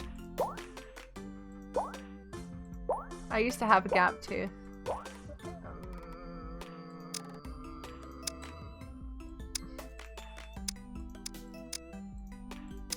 Woo! Blue lips! Nice, let's go with those. Brows. I'm giving myself good brows because I have to.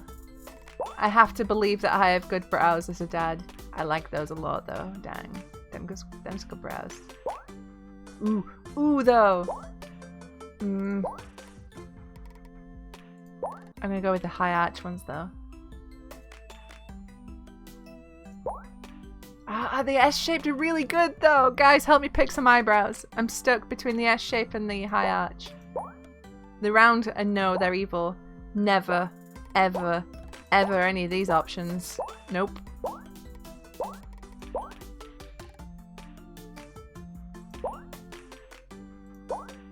I think the S-shaped are more like what I have. The high arch is what I would like. So let's go with the S-shape. Facial hair. I would not have any facial hair. I don't think I would suit facial hair as a dad. I don't think that's a... Oh god, that pencil stash though. I don't need specs. Piercings! Give me all the ear piercings. Radical. Clothes. What would my dad's son wear?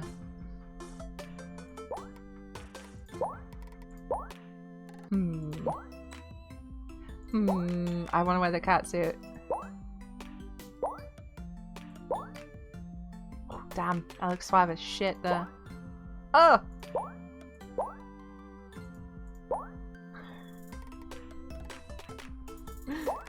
Plain white tee. Let's go with this one. I feel like this is a good look. I also like that a lot though. And obviously nothing is ever gonna beat the egg nip. But let's go with the heart. We have built that dad. We must name the dad. Name that dad. So the last name is Grace. The first name.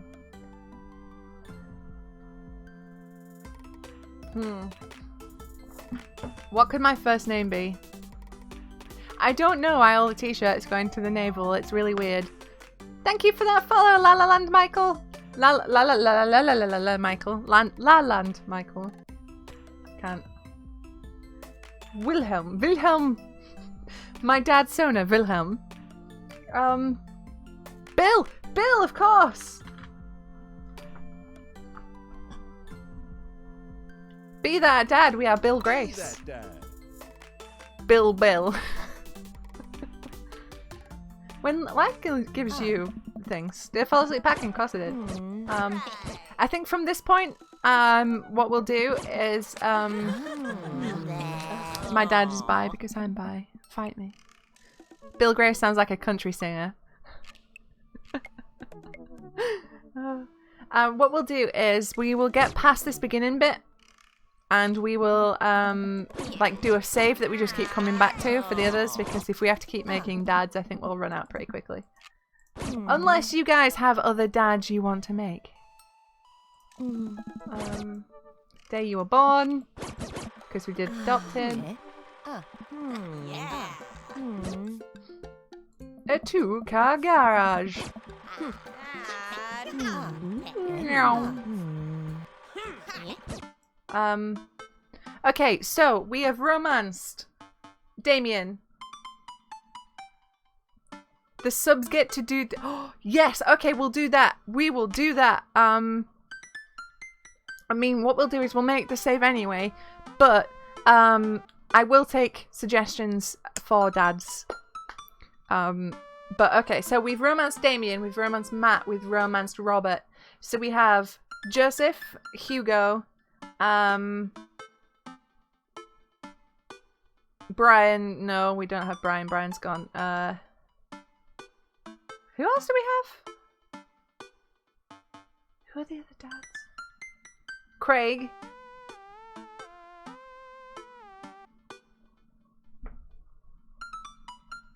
Hang on, let me look at the fucking picture. Because, I mean, it doesn't really matter at this stage, but I can't remember. Oh, that's it.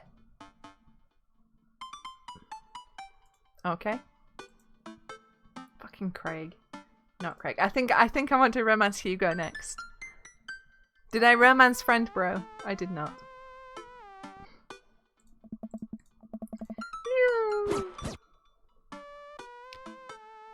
I can't do Craig's voice. I really can't do it. Oh, hey. Oh, it's Joseph. Hi, Joseph. Nice. Yeah. Hugo, because goddamn that accent is lit. Is Craig the Soldier 76 looking dude? No. Craig is the one that always has the baby strapped to his chest. He's the Asian dude. The fitness dude. Okay. Okay.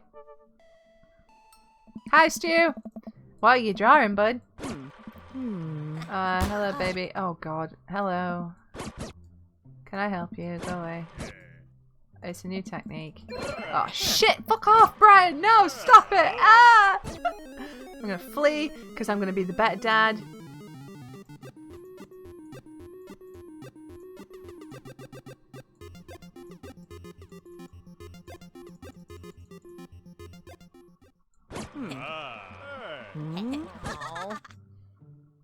Go take a nap. So we have to get to Joseph's barbecue because that's when we get dad bug. So we'll do that. Bill, bro, Craig, brah, tubular, radical.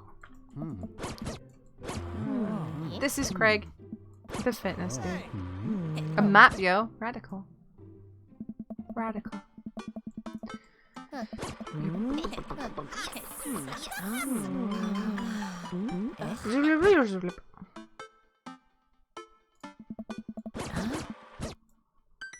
Go to bed. Have fun with the others. Bye. Night. Sleep, sleeps. Oh, Christ. No. Go away. Nope. Go back to sleep. Oh, shit. We can't. We fucked it. Because if we want to romance Craig, we'll have to go jogging with him, I think. Oh.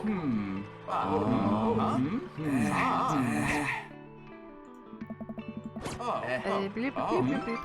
Yeah, Hugo likes this. Yep.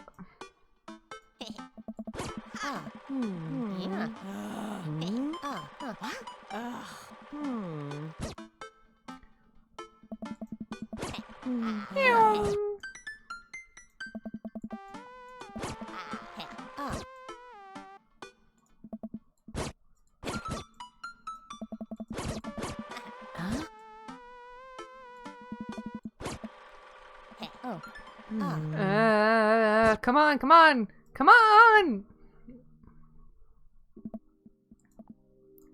We're sleeping. Excited to beef up my grilling skills. Beautiful social butterfly. Hello, hello, hello, hello. Devil children. Hello, Mary. to talk to your stuff. Hey. Hi, Damien. Hi, Robert. Burger time. Hang on. Talk. They have the conversation about art. Oh. I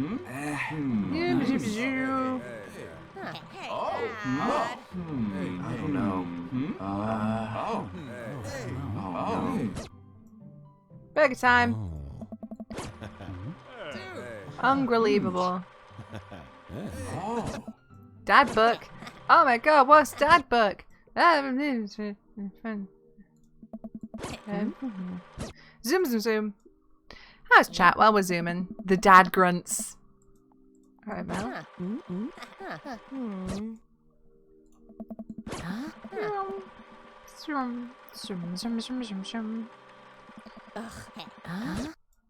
I was scared.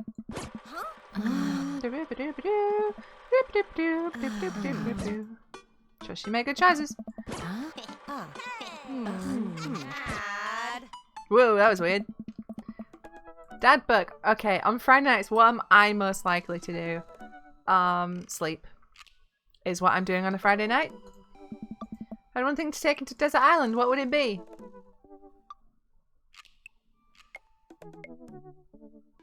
I hate the sea. I don't need anything. I have mad survival skills. What are my turn-ons? Strong dad arms every time. Do you want to be when you grow up? President of Space? Is that even a question? It's my favourite movie genre. Sean Connery's entire filmography. It's my ideal date. Sleeping. Sleeping. Would never leave home without my sick vape nation. My cripplingly low self-esteem.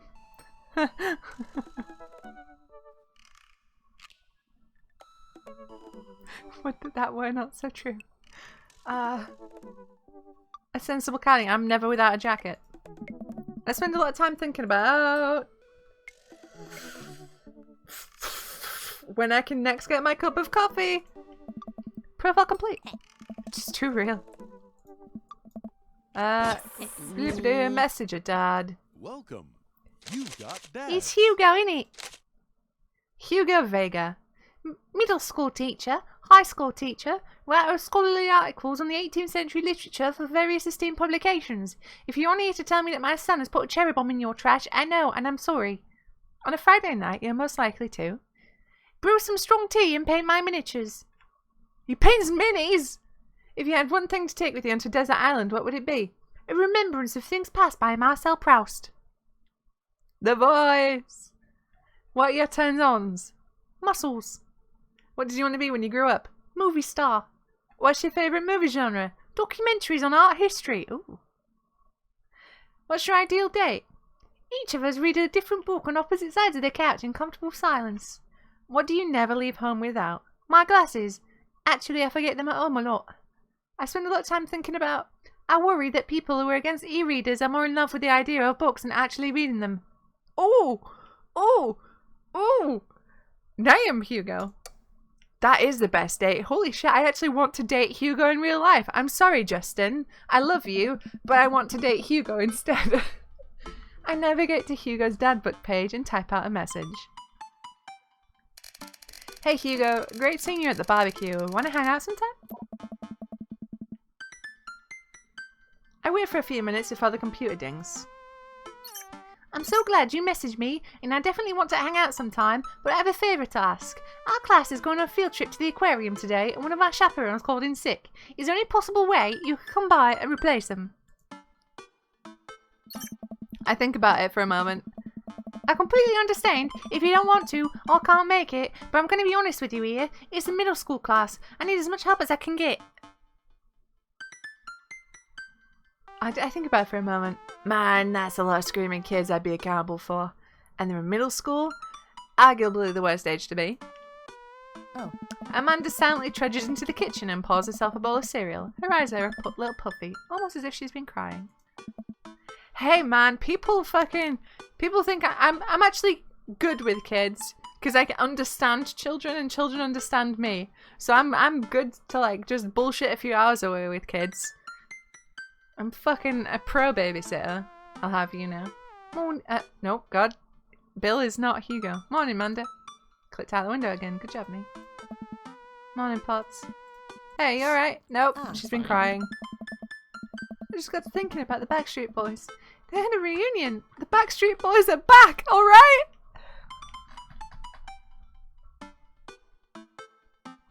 Why is this game calling me out at every possible fucking opportunity?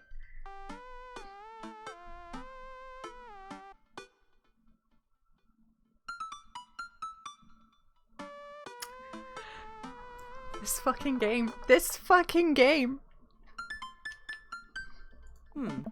But they're different. Something's wrong with them. Like they're a dream someone once had but can no longer remember. And no one's talking about it. They just go on like everything's normal.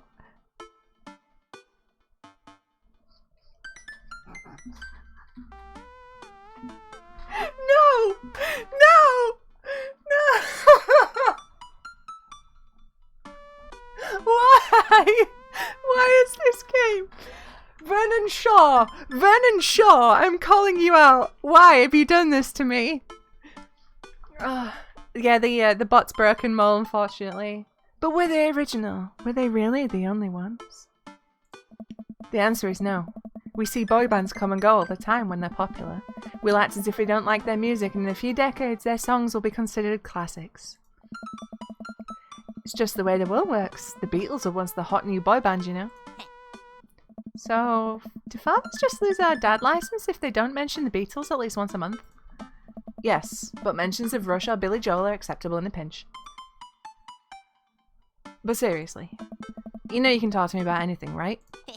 Yeah, that's why I'm talking about the Backstreet Boys with you. Okay, just remember that it's okay to be sad. And also remember that I love you very much. There was no incident with the Backstreet Boys. Holy shit! No! Stop it! I was a tiny child when the Backstreet Boys were a thing. You guys are just sick. How dare you? I only want what's best for you. That's all. Alright. Jeez, don't make me cry again. Hey, how was middle school for you? Ugh. Bad, but nobody likes middle school. It's 3 years of bad acne, crying, and being generally terrible. Ugh.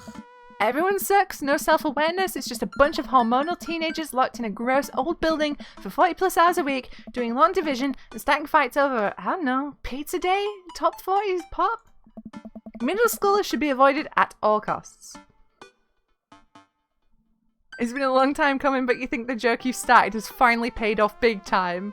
Yes, it fucking has. And who knew that a dating simulator featuring 7 gay dads would be the payoff to that long-running joke about the Backstreet Boys and me? Who knew? Don't lie, I was never tiny. Okay, I was smaller than I am now. What was your middle school experience like? I didn't like it. I had my first crush in middle school and I'm still bitter about it. Alexis Stuggs, you hurt me and I'll never forget. What'd she do to you? I stare off into middle distance, remembering the 24 hours that we dated and the 3 times we held hands between class periods.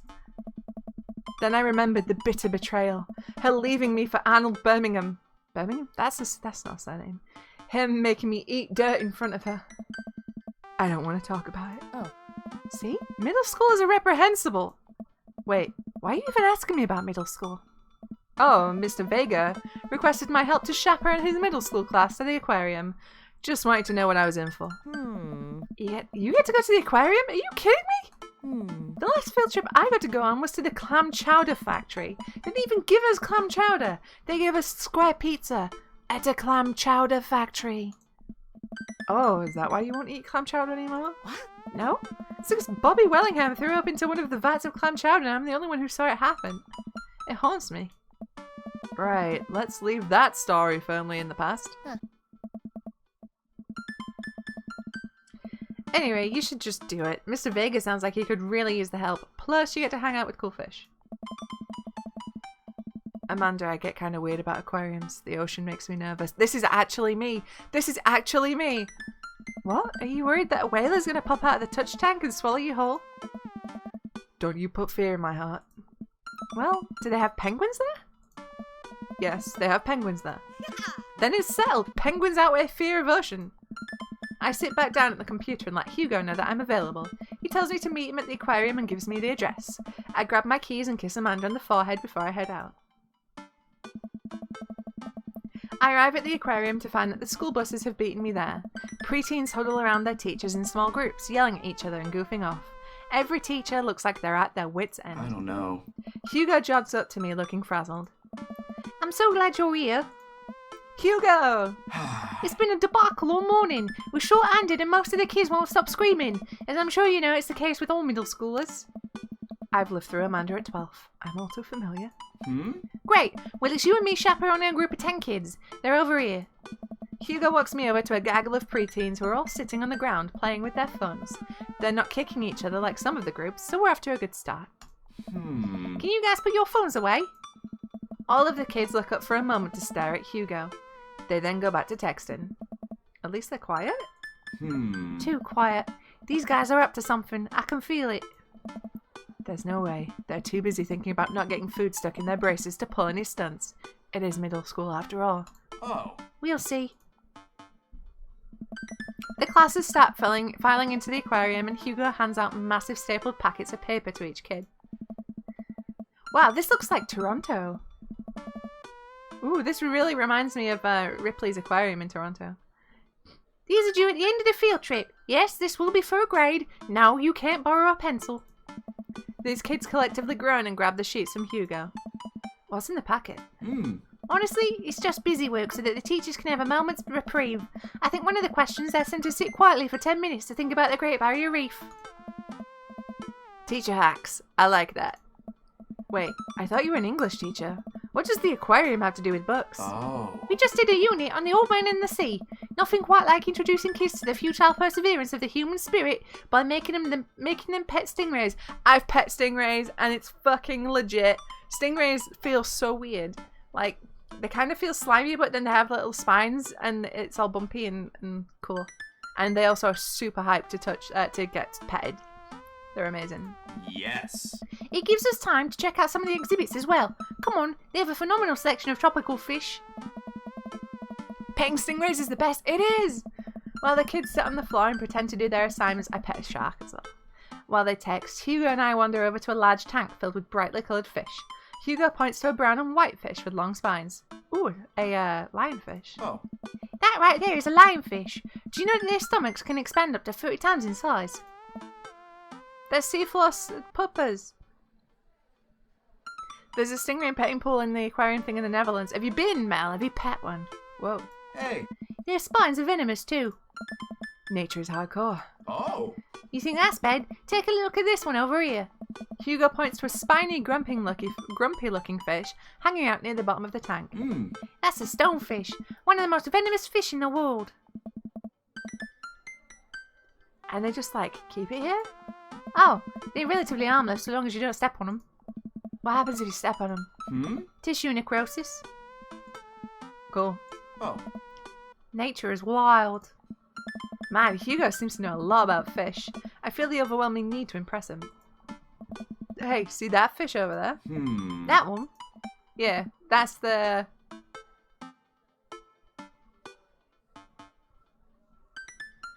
Shark skin's very smooth. They are smooth lines. I know that reference.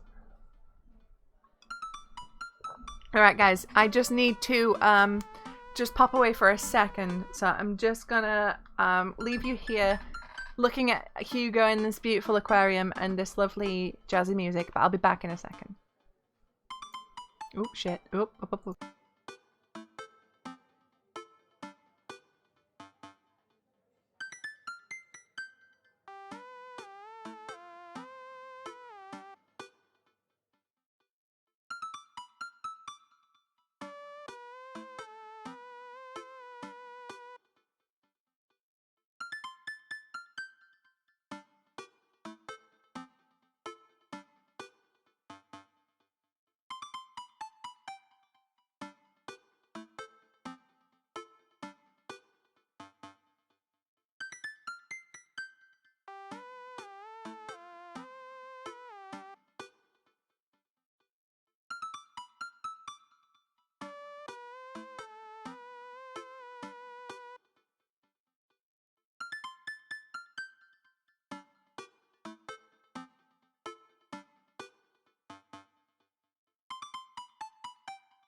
I'm back. Hello. Hello. What? Oh no.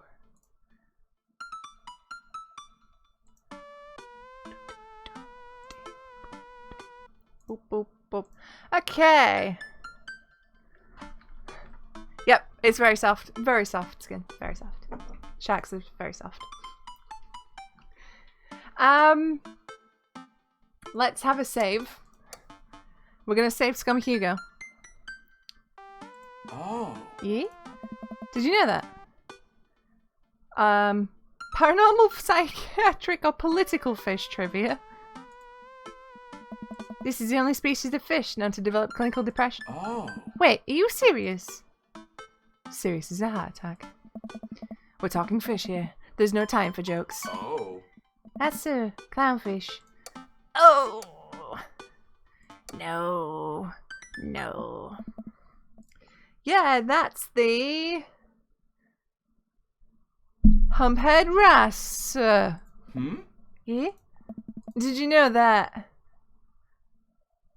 Paranormal fish trivia. This fish sleeps upside down, but contrary to popular belief, is no natural vampire. That's the vampire fish. Oh. Wait, are you serious? Serious as a heart attack. Oh. Nope. Okay, right. Where are we fucking up here? Okay, let's go American longfin, because that sounds most like a fish. Hang on, no, I feel like I've heard of one of these fish is real. It's the humphead wrasse. I've heard, yeah, okay, that's a real fish. What about the American longfin? I'm just doing this for my own curiosity. American longfin is not a fish. What about the blue-nosed wiggly fish is not a fucking real fish. So the humphead wrasse is a real fish. So let's go this one. Oh. Yeah.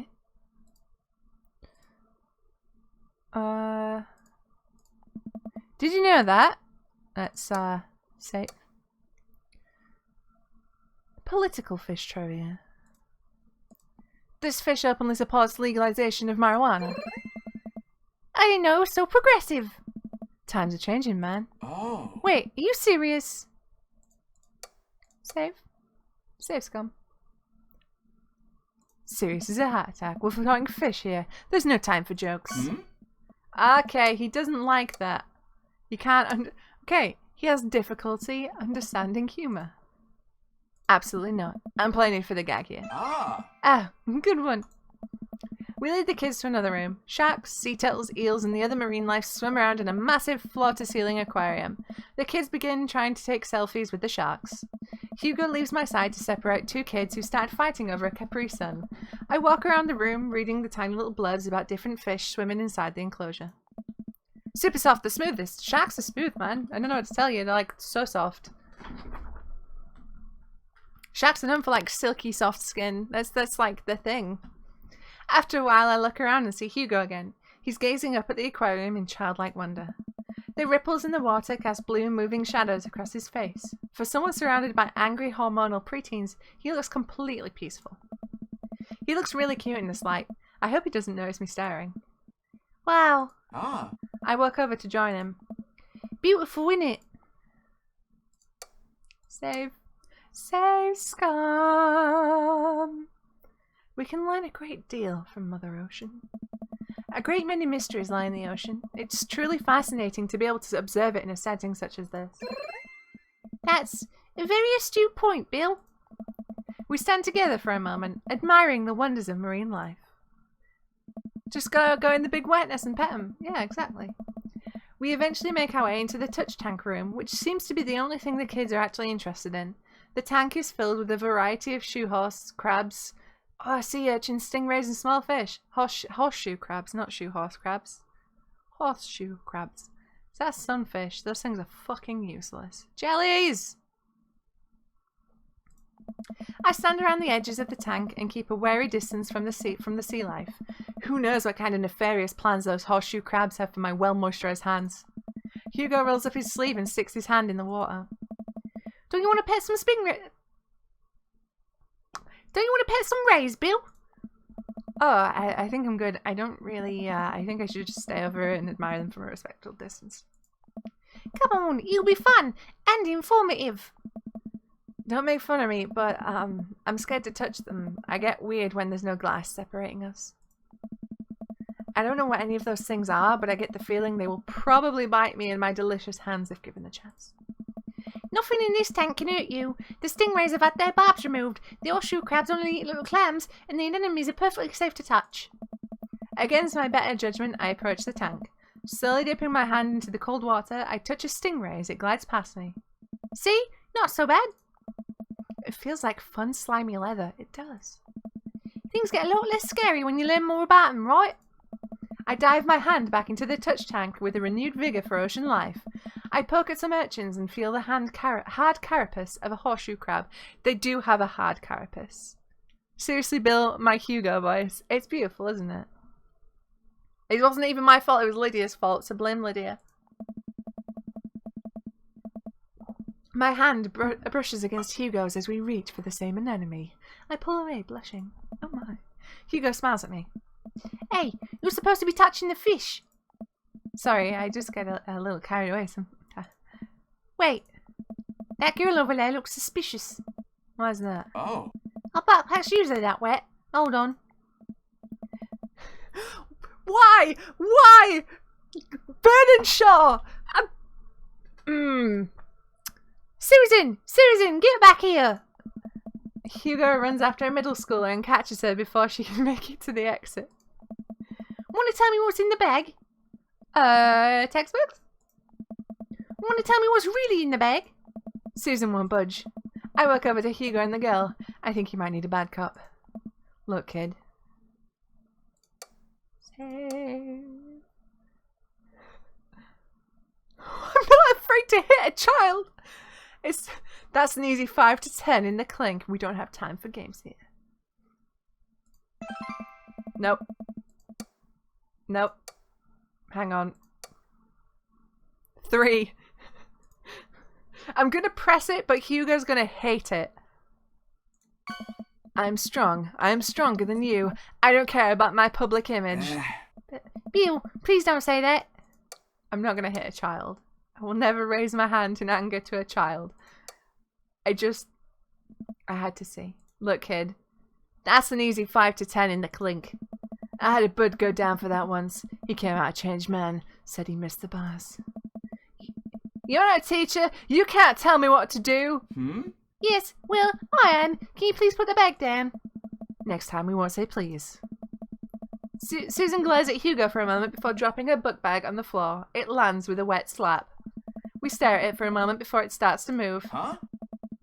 Hugo leans down and unzips the backpack. A horseshoe crab frantically scuttles out across the floor. An employee swoops in, scoops it up, and places it back into the tank. She gives it a disapproving look. Jesus, Susan, what was your plan? Okay, I'm gonna just go back and do the first one because we want all the hearts. Whatever it is, it goes back into the touch tank now. You're not a teacher, you can't tell me what to do. Yes, well, put next time. Whoa. Jesus, Susan, what was your plan? I was trying to free him. To where? Outside? Where was he? When he was gonna die? Susan, go back to your group. We'll discuss this later. Why am I stealing horseshoe crabs? I don't know. In a fight between me and the kid, I put money on the kid. Yeah, and hands where we can see him. Susan sulks off, leaving me alone with Hugo. He gives me a pat on the shoulder. Middle schoolers have sticky hands. I doubt that's the first time that's happened here. Or the last. In the next room, we see a variety of smaller tanks, sea urchins, tiny fish, and a rainbow of beautiful underwater plant life surround us. Oh. Look over here. Hugo points to some seahorses gathered at the bottom of a tank. One of them is in the middle of giving birth. Gross. Hey. That's actually the male seahorse. Sort of takes fatherhood to a new level, doesn't it? Hey kids, come check this out. There's a male seahorse giving birth. A low murmur from the students. They just jump back on their phones. Oh. Fun fact, male seahorses can even give birth and then get pregnant in the same day. Man, we thought we had it hard. Hey. I wonder if they have to deal with their kids' awkward teenage years too. Or however many thousand of them. You seem to know a lot about marine life, Hugo. Yes. It's not really my speciality, but I do make a point to learn as much as possible wherever I can. I think that learning shouldn't end when you leave school. We should challenge ourselves to find out more about things we don't understand every day of our lives. Because if you stop learning, I don't think you'll ever be able to grow or change as a person. Good point. I still don't trust the ocean. We'll get there. We finally make our way over to my favourite part of the tour, the Arctic exhibit. Do we get to see the penguins? I hate penguins. Yeah, we get to see the penguins. Hell yes. Penguins are evil. I hate them. A group of kids run around the exhibits. They won't stop tapping on the glass of the puffing enclosure, trying to get their attention. For at least a few moments, teachers, chaperones, and students alike seem to be having a great time. What was I so worried about? This isn't too bad. Huh? Hugo suddenly grabs my arm. Oh my god, there's a student in the penguin enclosure! Wait, just kidding, it's very bad. Is it one of ours? It most certainly is. Molly Anderson, Susan's friend. I look over to the penguin and see a determined-looking kid crouching behind a rock. She's hiding just out of sight of the employees. Over on the side of the enclosure, I see the door to the exhibit ajar. Was it unlocked this whole time? We've got to stop her before the staff sees and bans our school for life. Susie, I'm hanging out with the bad crowd, I know. Hugo looks around. Or create a distraction. Hugo runs towards the puffing exhibit and addresses the entire room. Everybody, I have an announcement. Molly, I think he means Lydia. Who raised these children? Exactly, Kurt. Who raised these children? The whole room turns towards Hugo. Here's a few facts I bet you didn't know about penguins. Everybody just stares at Hugo, confused. Well, this is my shot. I run into the enclosure and I'm greeted by a cold blast of air. Psst, hey. The girl whips around to look at me. Her nose is pink from the cold. You can't be in here. Neither can you. I try to walk over to the girl, but the ground is so icy that I just end up slipping. I catch myself before I hit the ground, but the girl still laughs at me. Contrary to popular belief, penguins are birds. Birds are traditionally known to fly, but penguins cannot. So I can understand some confusion when we're discussing the birdness of penguins. The crowd is still somehow enraptured. Kid, what are you even doing? I'm letting the penguins go. They deserve freedom. Where are they even going to? They're gonna live in my closet. Look, I just don't even have the time to argue about this. We gotta get out of here. Not until I save a penguin. Little known fact is that penguins only live in cold climates. With some exceptions, so they don't all live in cold climates if you're splitting hairs here. Did I mention that they don't fly? The crowd is starting to lose interest. I'm running out of time.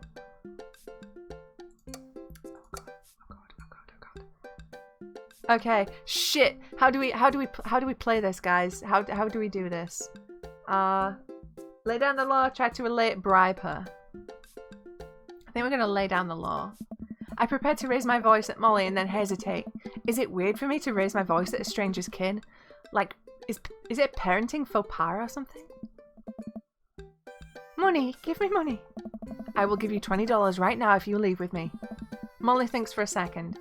Alright, I'll give it to you right now. I reach into my pocket and pull out everything I have, examining each bill. Okay, well I have $12 and some change. Also there's a button here, is that enough? Pay me the other 8 later and we have a deal. We move to shake on our arrangement before I suddenly realise there's a wave of penguins on their way out of the enclosure. We're gonna have to block these birds. Are you ready for block those birds? Block that bird. Oh god.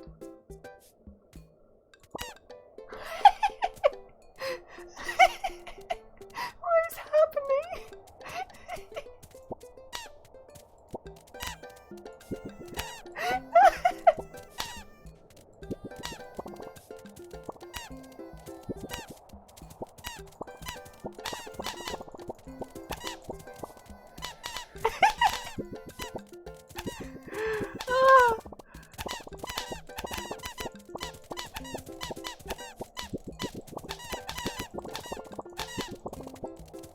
Penguin escaped what?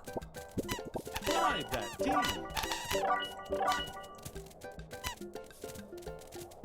How did a penguin escape?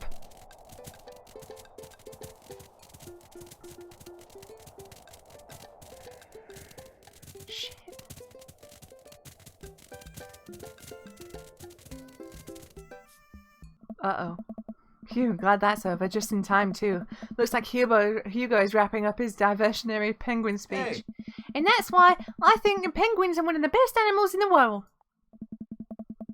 A few people in the audience clap out of a sense of duty. Everybody starts dispersing. Hugo spots us from across the way and runs over. Molly, what were you doing in there? I was liberating animals, Mr. Vega. You realise that the penguins can only survive in Arctic temperatures, right? You would have had a dead penguin on your hands. Well, it was a thought that counts. No, Molly, it wasn't. Molly turns to me. You owe me $8. Huh? What?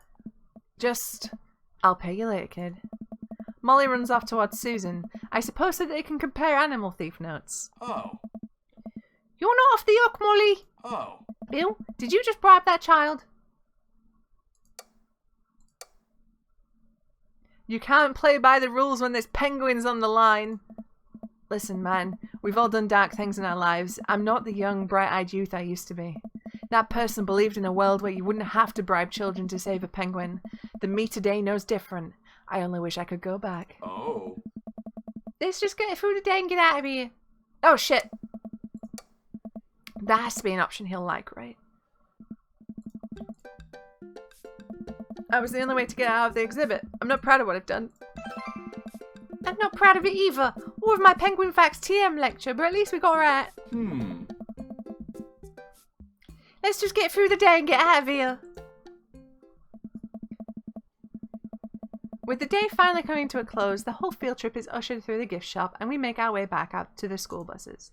As we leave the aquarium and the kids load onto the buses, Hugo pulls me aside. Oh. Hey, Bill, thank you so much for helping out today. You're a lifesaver. It was no problem. It was actually kind of fun. Let me take you out next time to make it up to you. You like cheese boards? Fucking love cheese boards. Fuck.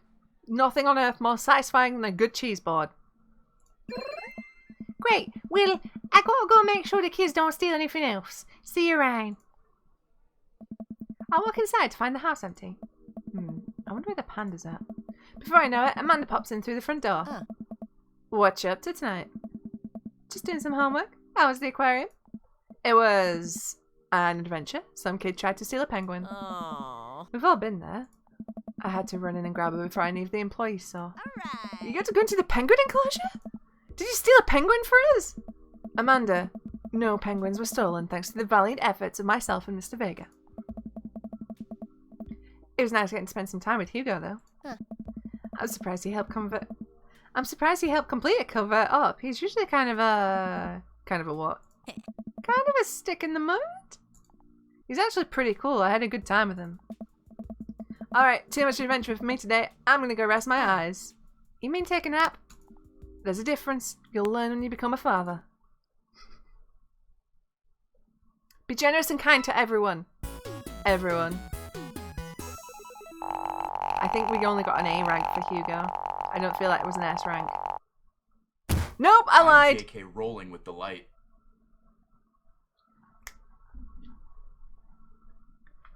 Oh, Barry. We are romancing your dad. You as a dad, even.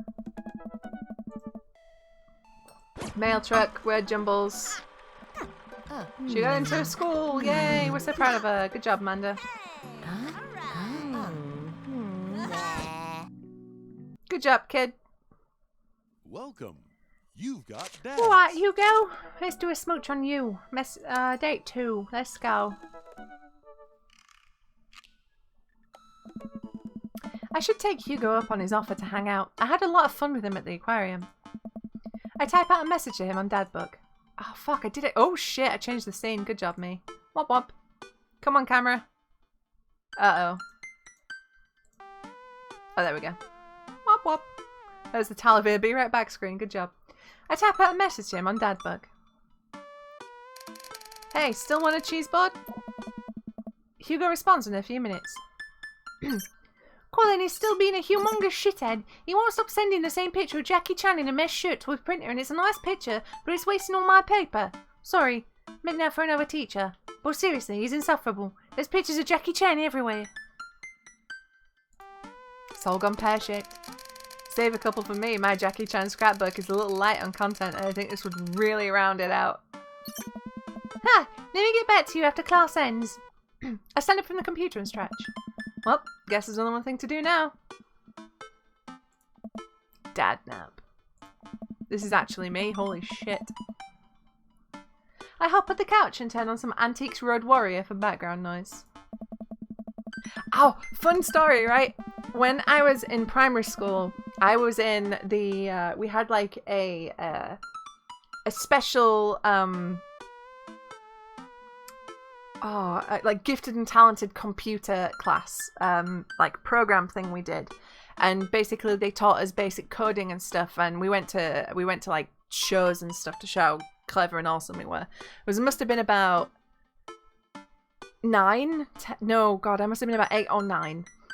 We just got this new computer lab in our primary school, because it's weird, because when I was at primary school, computers were starting to take off as like a huge thing that were everywhere. And so we were being shown how to use this printer, and we had to just find one picture online that we really liked, and we could print off one of it. And, well, I was 7 or 8. I think about probably about 8. Probably at 8 or 9. I keep getting older the more I say this story. But I was really into Britney Spears at the time.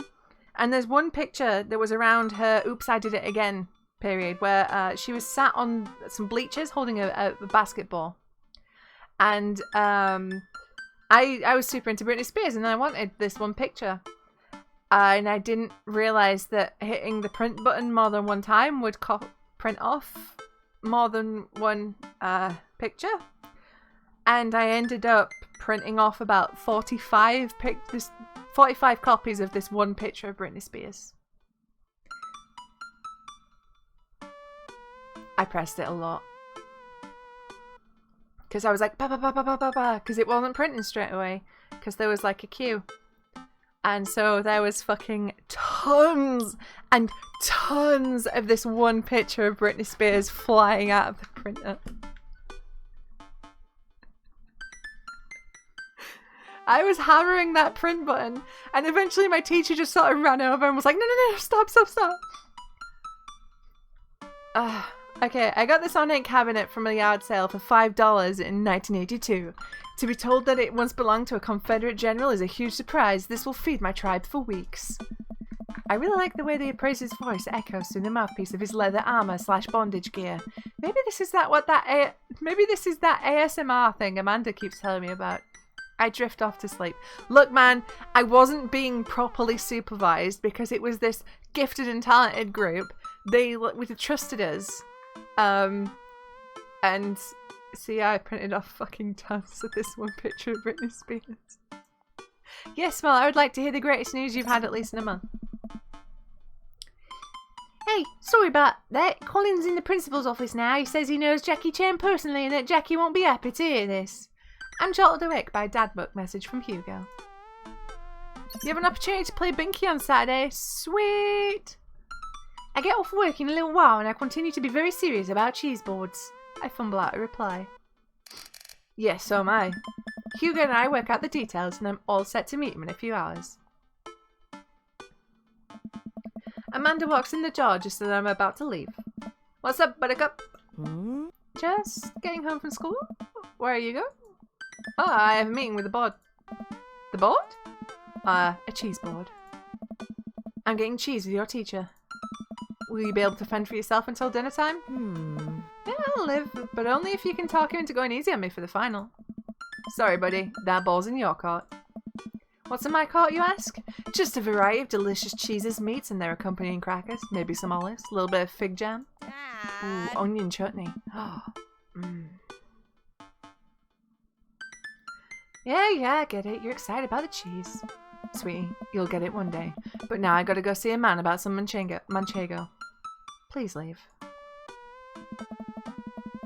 I walk into a quaint French diner and Hugo waves me down to a booth in the corner. He looks pretty tired. Long day? I don't know. Every day is a long day when you teach middle schoolers. Oh. Colin started a gambling ring. The pictures of Jackie Chan were just a cover. He's bartering in those little rubber band bracelets that are also shapes. that the one that parents think means sex stuff? Those ones, yeah. But the reports are just the sensationalist news media capitalising on the fears of suburban parents as usual. At least I hope. Yikes. Ah. Right, now I'm very ready for some fine wine and some delicious cheese. A waitress stops by and takes our order. For the biggest cheese plate you have, for the love of God, just please put the cheese in my mouth, and recommends us some wine. Do you two want a scorecard for trivia? This is... No, guys, I think we've accidentally stumbled on the best date in existence. There's trivia. Yeah, we're starting in a few minutes. Pretty much everyone here is playing. Oh. We love to play, right, Bill? Yeah, sure. The waitress hands us a scorecard and a few pencils before leaving. I might not be much help here. I'm not very good at being smart, I guess.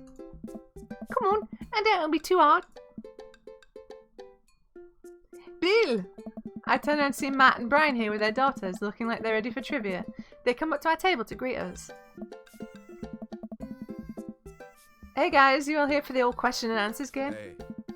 We come here every week, but Brian and Daisy carry the team. Carmen, Sita, and I are just here for the cheese. Hey. Provolone 2, Lost in New York, have been reigning champions for the last month. Man, Brian's great at trivia too. That raises the stakes. Great name though. Solid team name. That's Carmen Sita's claim to fame. It hurts me how good I am at puns. Like father, like daughter. Hey. You guys gonna try give us a run for our money? We'll see what we can do. Save.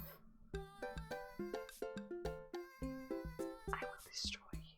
I will destroy you. See, the bottom one is the most me answer. Thank you for that follow, Ichigo Kiss. Okay, did I save that? I can't remember if I saved that, so I'm saving that again just in case. I'm going to press the bottom answer because it is me. I will destroy you. Is Matt my dad's type? I don't think so. I don't think my dad's into, like, hipsters. I will raise your homesteads and burn your crops, salting the earth in my wake. You look up to the sky and ask for heaven and caring God why you have been forsaken. You will hear nothing in return. Holy shit, this is actually me. Oh, Hugo didn't like that. So was Hugo. I just had to. I just had to, dude. I'm sorry. We're just here for the cheese too. Where has Hugo's and Matt's glasses gone? Listen, trivia is great, but we all know the real trivia champions are the cheeses we ate along the way. I don't know if that's how the phrase works, but I understand and appreciate the sentiment. Oh. We have to think up a good team name, but I think this will be fun. Good luck. I cannot do the little high French accent very well. It's so bad. Mon Dieu. I am the bad at that. The cheese will taste so much better with the side of victory. Hugo and I bump fists. Tag team champions. Ah. We have to think up of a good team name, but I think this will be fun. Good luck. Bon chance. The glasses appear and disappear as they please. They do. Brian, Matt, and their daughters head back to their table. Well, I guess we need a name. Oh. Got any good ideas? Oh god, these are all amazing. Easy breezy beautiful. Real monsters. A party like it's 1999. They're all too good. They all hurt me so deeply inside, but they're all too good. I love easy. Thank you for that follow, CB Tire. Welcome to stream. Easy breezy beautiful though. Oh, dude. Thank you for that follow, Maddie. Where are all these followers coming from? Hi. Easy breezy beautiful. That'll do just nicely. Nope, he didn't like that a lot. He liked it, didn't like it a lot. Havati like it's 1999. The glasses are gone again. Havati like it's 1999. That'll do just nicely. Nope. There has to be one that he likes a lot. Real monsters. Okay, no. Maybe not. Maybe not. We'll see though. Does he really like Swiss cheese? No one really likes Swiss cheese that much. I mean, it's always good to have on a cheese board because it's just like a standard. It's like your intermediate cheese. Your baseline. Sorry, beginner's cheese. It's just a good cheese to have there before you move on to more complex cheeses.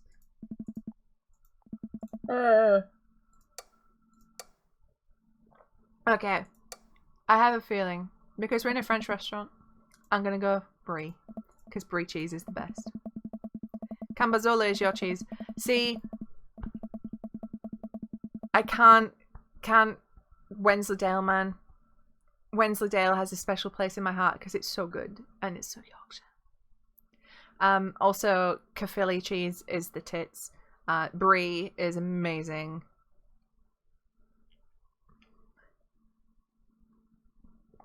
The Garden of Edam, A Real Gouda Time, A Rainy Day in Cheddar, Stuart. Those are amazing. Mel, I'm dirt check him from one of the countries of cheese. I am not this much into cheese. The waitress comes by with our cheese board and we revel in its glory. Already I can see a piece of cheddar with my name on it. I pair it with some strawberry preserves and slide into dairy-induced ecstasy. Ooh, I bet that's good. There's such a fine variety of cheese and charcuterie that I'm positively overwhelmed. A quick dip into the seasoned nuts, a slice of savoury yet salty Gouda, or perhaps a focaccia crisp topped with honey and goat cheese. Oh my god, oh, I need cheese. Oh, I'm so happy. Hugo raises his glass at me. Ah! Cheese! Cheese! Oh god, is this the... I think this might be the... What is this porn? A middle-aged man in a backwards baseball cap, sunglasses and cargo shorts jogs out of the back with the frenetic energy of a radio DJ. Hey! Everybody ready for some trivia? The restaurant cheers. Oh man, looks like everybody's really into this. That's what I like to hear. For those of you who don't know me, I'm Quizmaster Quinn. My actual name's Richard. I just like alliteration. More cheers. I see some of you brought your children here tonight. That's cool. My children won't speak to me.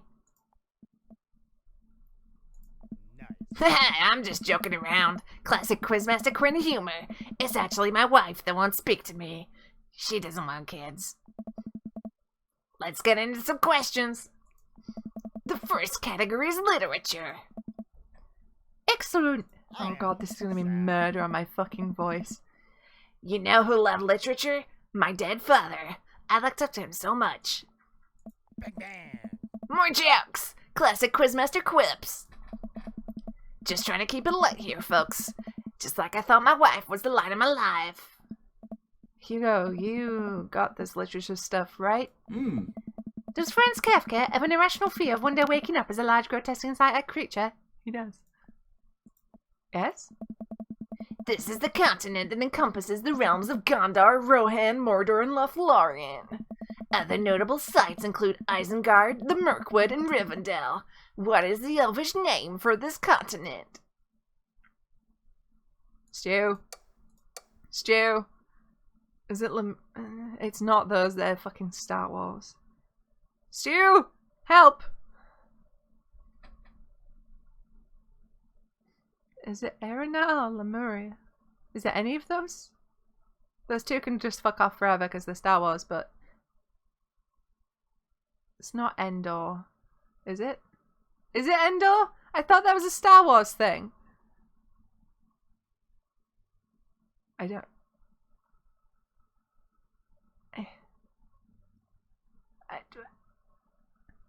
There's so much on the line here, man. I trust you as a Lord of the Rings expert. Endor.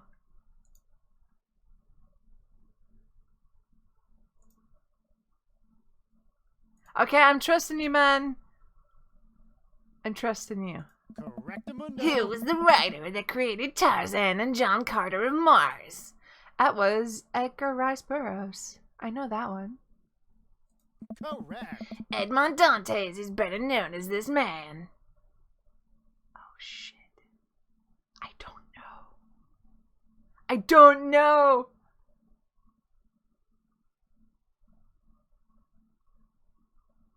Count of Monte Cristo?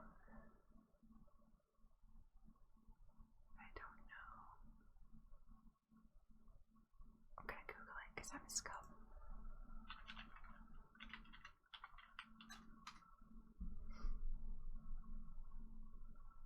Yeah, it was the Count of Monte Cristo. Yeah.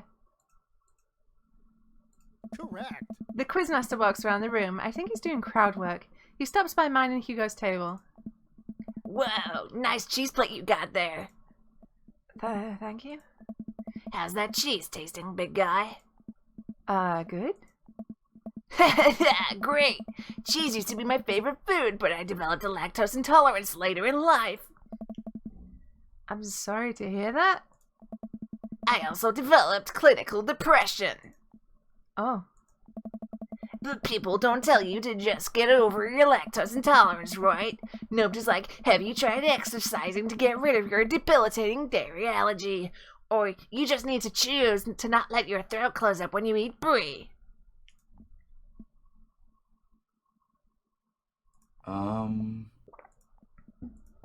Anything? Does that scan? I'm trying to workshop my routine here.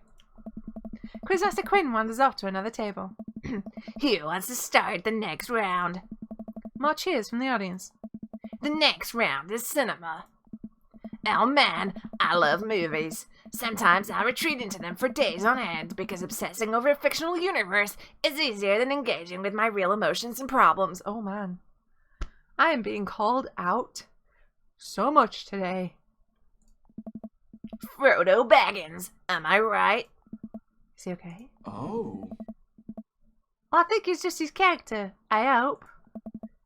How's your cinema? Ah. Sporty. I don't know a lot about movies, but if there's any questions about bad horror movies, I can be of service. That's an interesting one. Oh. It's a bit of a guilty pleasure. In Return of the Jedi, what does Lucas later she remembers? Fucked if I don't know. Their mother? Do they know their siblings at that point? I'm gonna go their mother. Which is a stupid question because they were both tiny babies. Or is it their father? I don't fucking know. Whatever. Are we gonna like fail? Hang on. Turn off the Jedi. Luke, ask Leia. This will be a really popular search. I don't fucking know. I think it's mother. I've just googled it. Yep, it's the mother. I'm scumming this because I want to S-rank it. Correct. What entertainer makes a fourth wall-breaking appearance in the film Gremlins 2? Gremlins 2. Who's in Gremlins 2?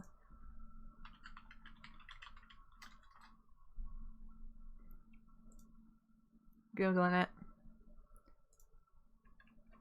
I think it's Hulk Hogan. I've just seen Hogan.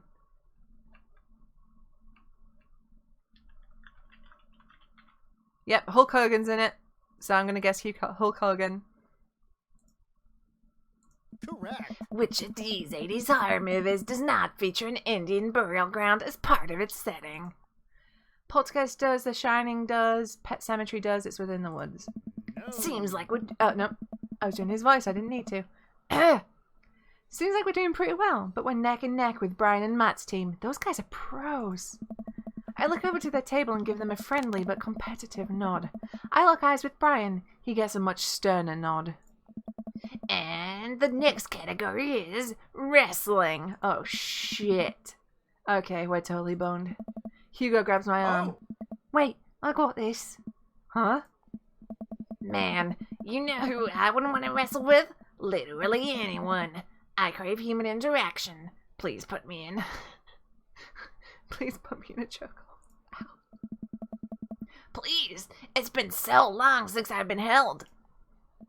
I'm so sad. I can only process my emotions by making jokes out of them. Bang, bang. let's start the quiz. Remember that this is the lightning round. The first people to answer get the points. I look over to Hugo. He's focused. He's in it to win it. Question 1. This was the original name of Stone Cold Steve Austin in his debut for the WWE. Oh. Hugo's hand shoots up. Yes, the enthusiastic one over there. Steve Austin debuted as the ringmaster. Oh. Correct. That is correct. Points to Easy Breezy Beautiful. Ah. Next question. This city was the location of the first ever WrestleMania. Yes. Hugo's hand shoots up again. Yes, the one who looks like he has known the answer for his entire life. Hmm. The first WrestleMania was held in New York at Madison Square Garden in 1985. Correct. Another correct answer for Easy Breezy Beautiful. Hugo's destroying these questions. He's so passionate about this. I've never seen him act like this before. It's honestly kind of hot. Ooh, a tough one. This title match went down in history as the shortest match at WrestleMania to date. Hugo jumps up, more excited than I've ever seen him. Oh. Chavo versus Kane. Incorrect. Oh, sorry, bucko, but that is incorrect. The answer is actually Daniel Bryan versus Sheamus at WrestleMania 28. I'm not angry. No, I'm that's just absolutely disappointed. wrong. The real record is Chavo Guerrero versus Kane. WrestleMania 24, March 30th, 2008. Kane took down Chavo in one chokeslam and pinned him for the 3 count. I will not stand for this travesty. Hey man, I'm just reading from the card here. I don't actually write these. Well, you're still wrong. What are you, my ex-wife? The crowd erupts in laughter. Hugo blushes. He retreats back into his chair. Oh. Fine. Wow, Hugo seemed really fired up about that. Why did he get his encyclopedic knowledge of wrestling? How do you know so much about wrestling? Oh, you just pick stuff up. That sounds suspect, but it seems like he doesn't want to talk about it. I turn my attention back to the quizmaster. Alright. Looks like we're down to the final category. And it's a close one between Provolone 2, Lost in New York, Brian and Matt high five. and Easy Breezy Beautiful. Hugo and I high five. We look over to Brian and Matt, Carmen, Sita, and Daisy, all playfully giving us thumbs down and sticking their tongues out. I eat a big chunk of cheddar without breaking eye contact to show them just how serious I am. This is actually me.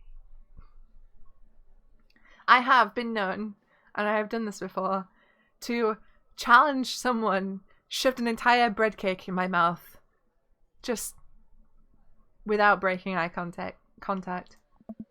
The final category is cool animals. Animals, huh? I never could take care of another living thing. Hell, I can barely take care of myself. I'm falling apart.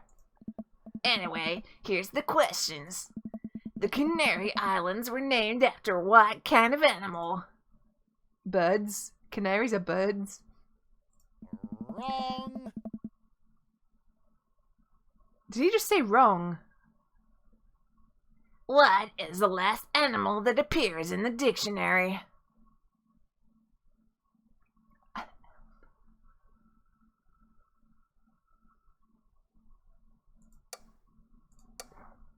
Oh my god, my throat. They're named after dogs. Womp. Canaries are birds, though. Well, I learned a thing today. Are these actually real?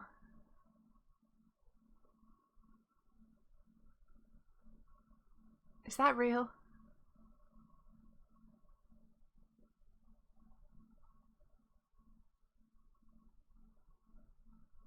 I'm gonna press it. Correct. What mammal has the thickest concentration of fur in nature? I think polar bears, right? Today I learned, yeah, same. Okay. I still want cheese. Yeah, same. I need cheese. I am not going to be able to talk tomorrow, by the way. So stream might have to just be solely a puppetry affair. I think polar bears have redonkulously thick fur, right? I know that chinchillas, their fur is stupidly thick. I need cheese so bad.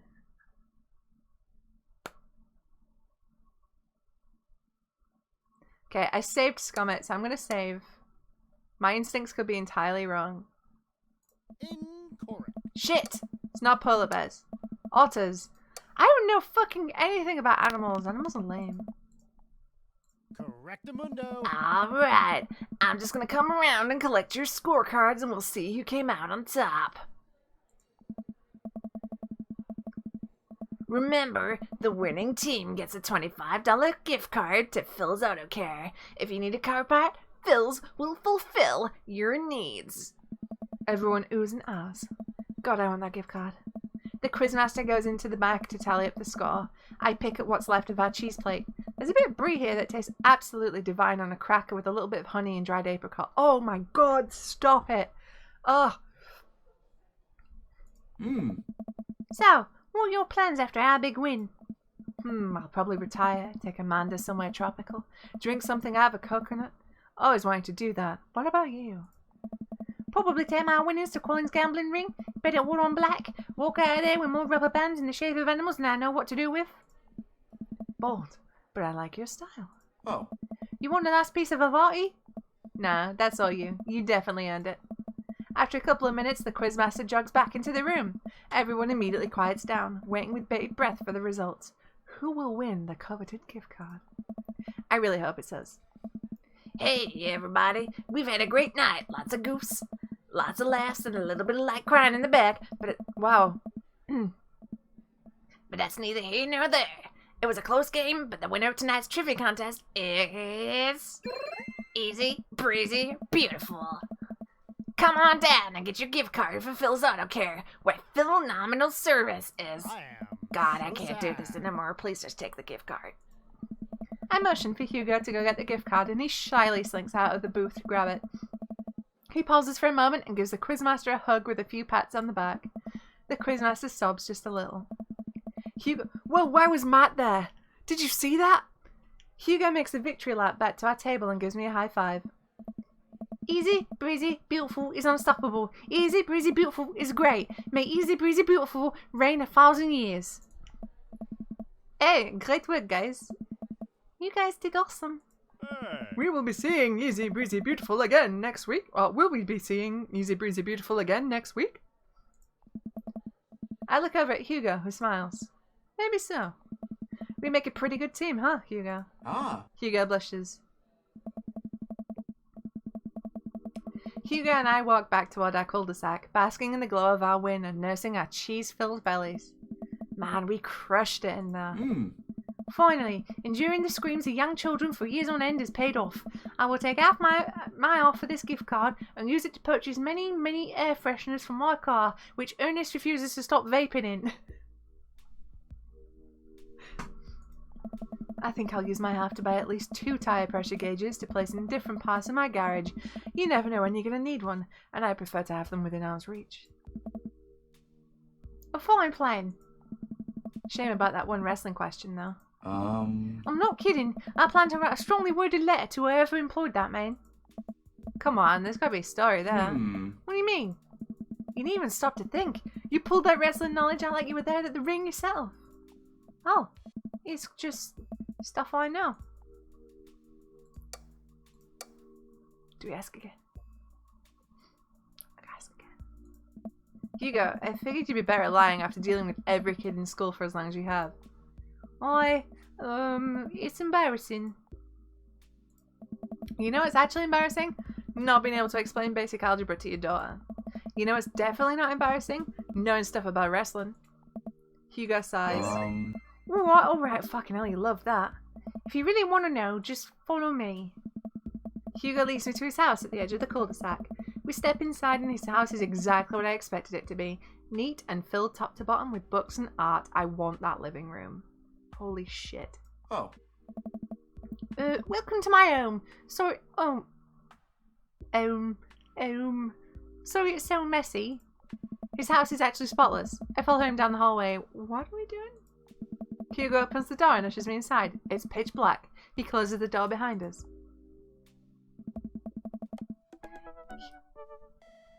Oh my god, he's such a fucking nerd! Hugo flips a switch and I finally understand. curio cabinets packed with in-box wrestling action figures line the walls, along with posters, cardboard cutouts, and every piece of wrestling memorabilia imaginable. A giant widescreen TV sits on a decked-out media stand. I'm speechless. I look over to Hugo, who's hovering by the door, doing everything to avoid eye contact. I don't know. This is really embarrassing. This is the coolest thing I've ever seen. Are you kidding? Look at all this stuff. This is taking you forever to collect. Can I touch this? Go ahead. I pick up one of his replica championship belts and toss it over my shoulder. Do you smell what I am cooking? I think the line is, it's meatballs. Sorry, I don't watch a lot of wrestling. I just think it's so cool how passionate you are about this. Ah. Yeah, I really like wrestling. He's blushing so hard right now. Hugo, you bought wrong kind of pizza rolls again. Looks like Ernest just got home. He's yelling in from the hallway. I can see Hugo immediately deflate. I told you, those pizza rolls have less sodium. I just want you to be healthy, son. Ernest comes into Hugo's wrestling room and looks around with disgust. He notices me and scoffs. I thought nobody was allowed in your precious wrestling room. I never said that. I just said that you're not allowed to take the action figures out of their boxes and pose them as if they're having sex with each other. Ernest gets flustered. Yeah, well, whatever. I'm gonna go throw eggs at stuff. Have fun with your stupid wrestling crap. Ernest leaves, then a moment later pops his head back in the room. And you stupid friend. Ernest storms back out of the room. I hear a door slam. Hugo wearily runs his hand through his hair. I don't know. Sorry about him, and sorry that I had to keep apologising about him. He's just going through a phase, I guess. I try so hard to impress him, but it's obvious that no matter what I do, he hates me. Ernest has a thing against authority figures, and you don't get much more authoritative than a teacher dead. My ex, he has to be the fun weekend dead, and I'm just Hugo, who makes Ernest eat his vegetables and turns his own work in on time. Hey, you love him, and you're looking out for his best interests. Take it from one dad to another. Someday he'll come to appreciate you. Maybe not someday soon, but someday. I hope so. Hey. Thanks for letting me vent. Hugo glances at his watch. Suppose it's getting kinda late. Let's do trivia again sometime soon? I would absolutely love to. I start to leave. And hey, thanks for showing me your wrestling stuff. Maybe you can tell me some more about it next time. Hugo smiles. Ah. Yeah, it would be, amazing. I'll catch you around. Only takes me a minute to walk back home. Amanda's sitting on the couch reading a book about female photographers. Wow, I thought you didn't like reading. I don't. This book is all pictures. And even then, my patience is being tried. Ugh. Did you get to eat all of the cheesy little heart desired? I am a happy little cheese monster. But I made sure to leave room for dinner. Who wants breakfast for dinner? Hey! Hash browns! Okay. Yeah! Toast dipped in egg! Alright. Blueberry pancakes! Well, only if you let me make them. You know I'm the world's best blueberry sprinkler, and also totally amazing at heating up the maple syrup in the microwave. Now, tell me all about that cheese board. Amanda and I spend the evening cooking an elaborate breakfast with everything we can find inside of the fridge. I tell her all about the trivia, but leave out the parts about Hugo being into wrestling. I figure she would probably find some nefarious way to use that information for a better grade.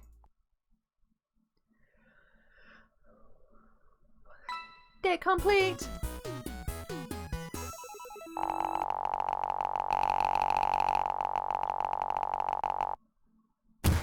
I'm JK rolling with the light. We did it. We S-ranked that dad. Look at that dad. We S-ranked him.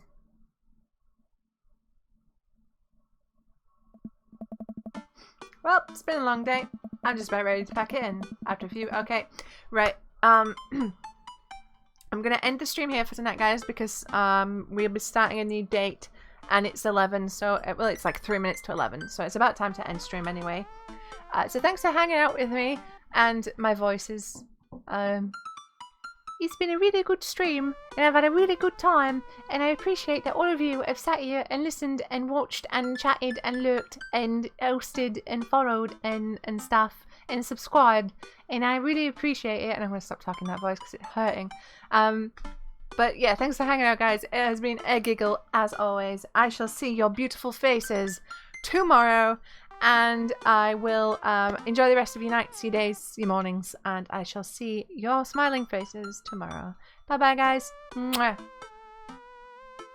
Ah, keep losing the button. Bye.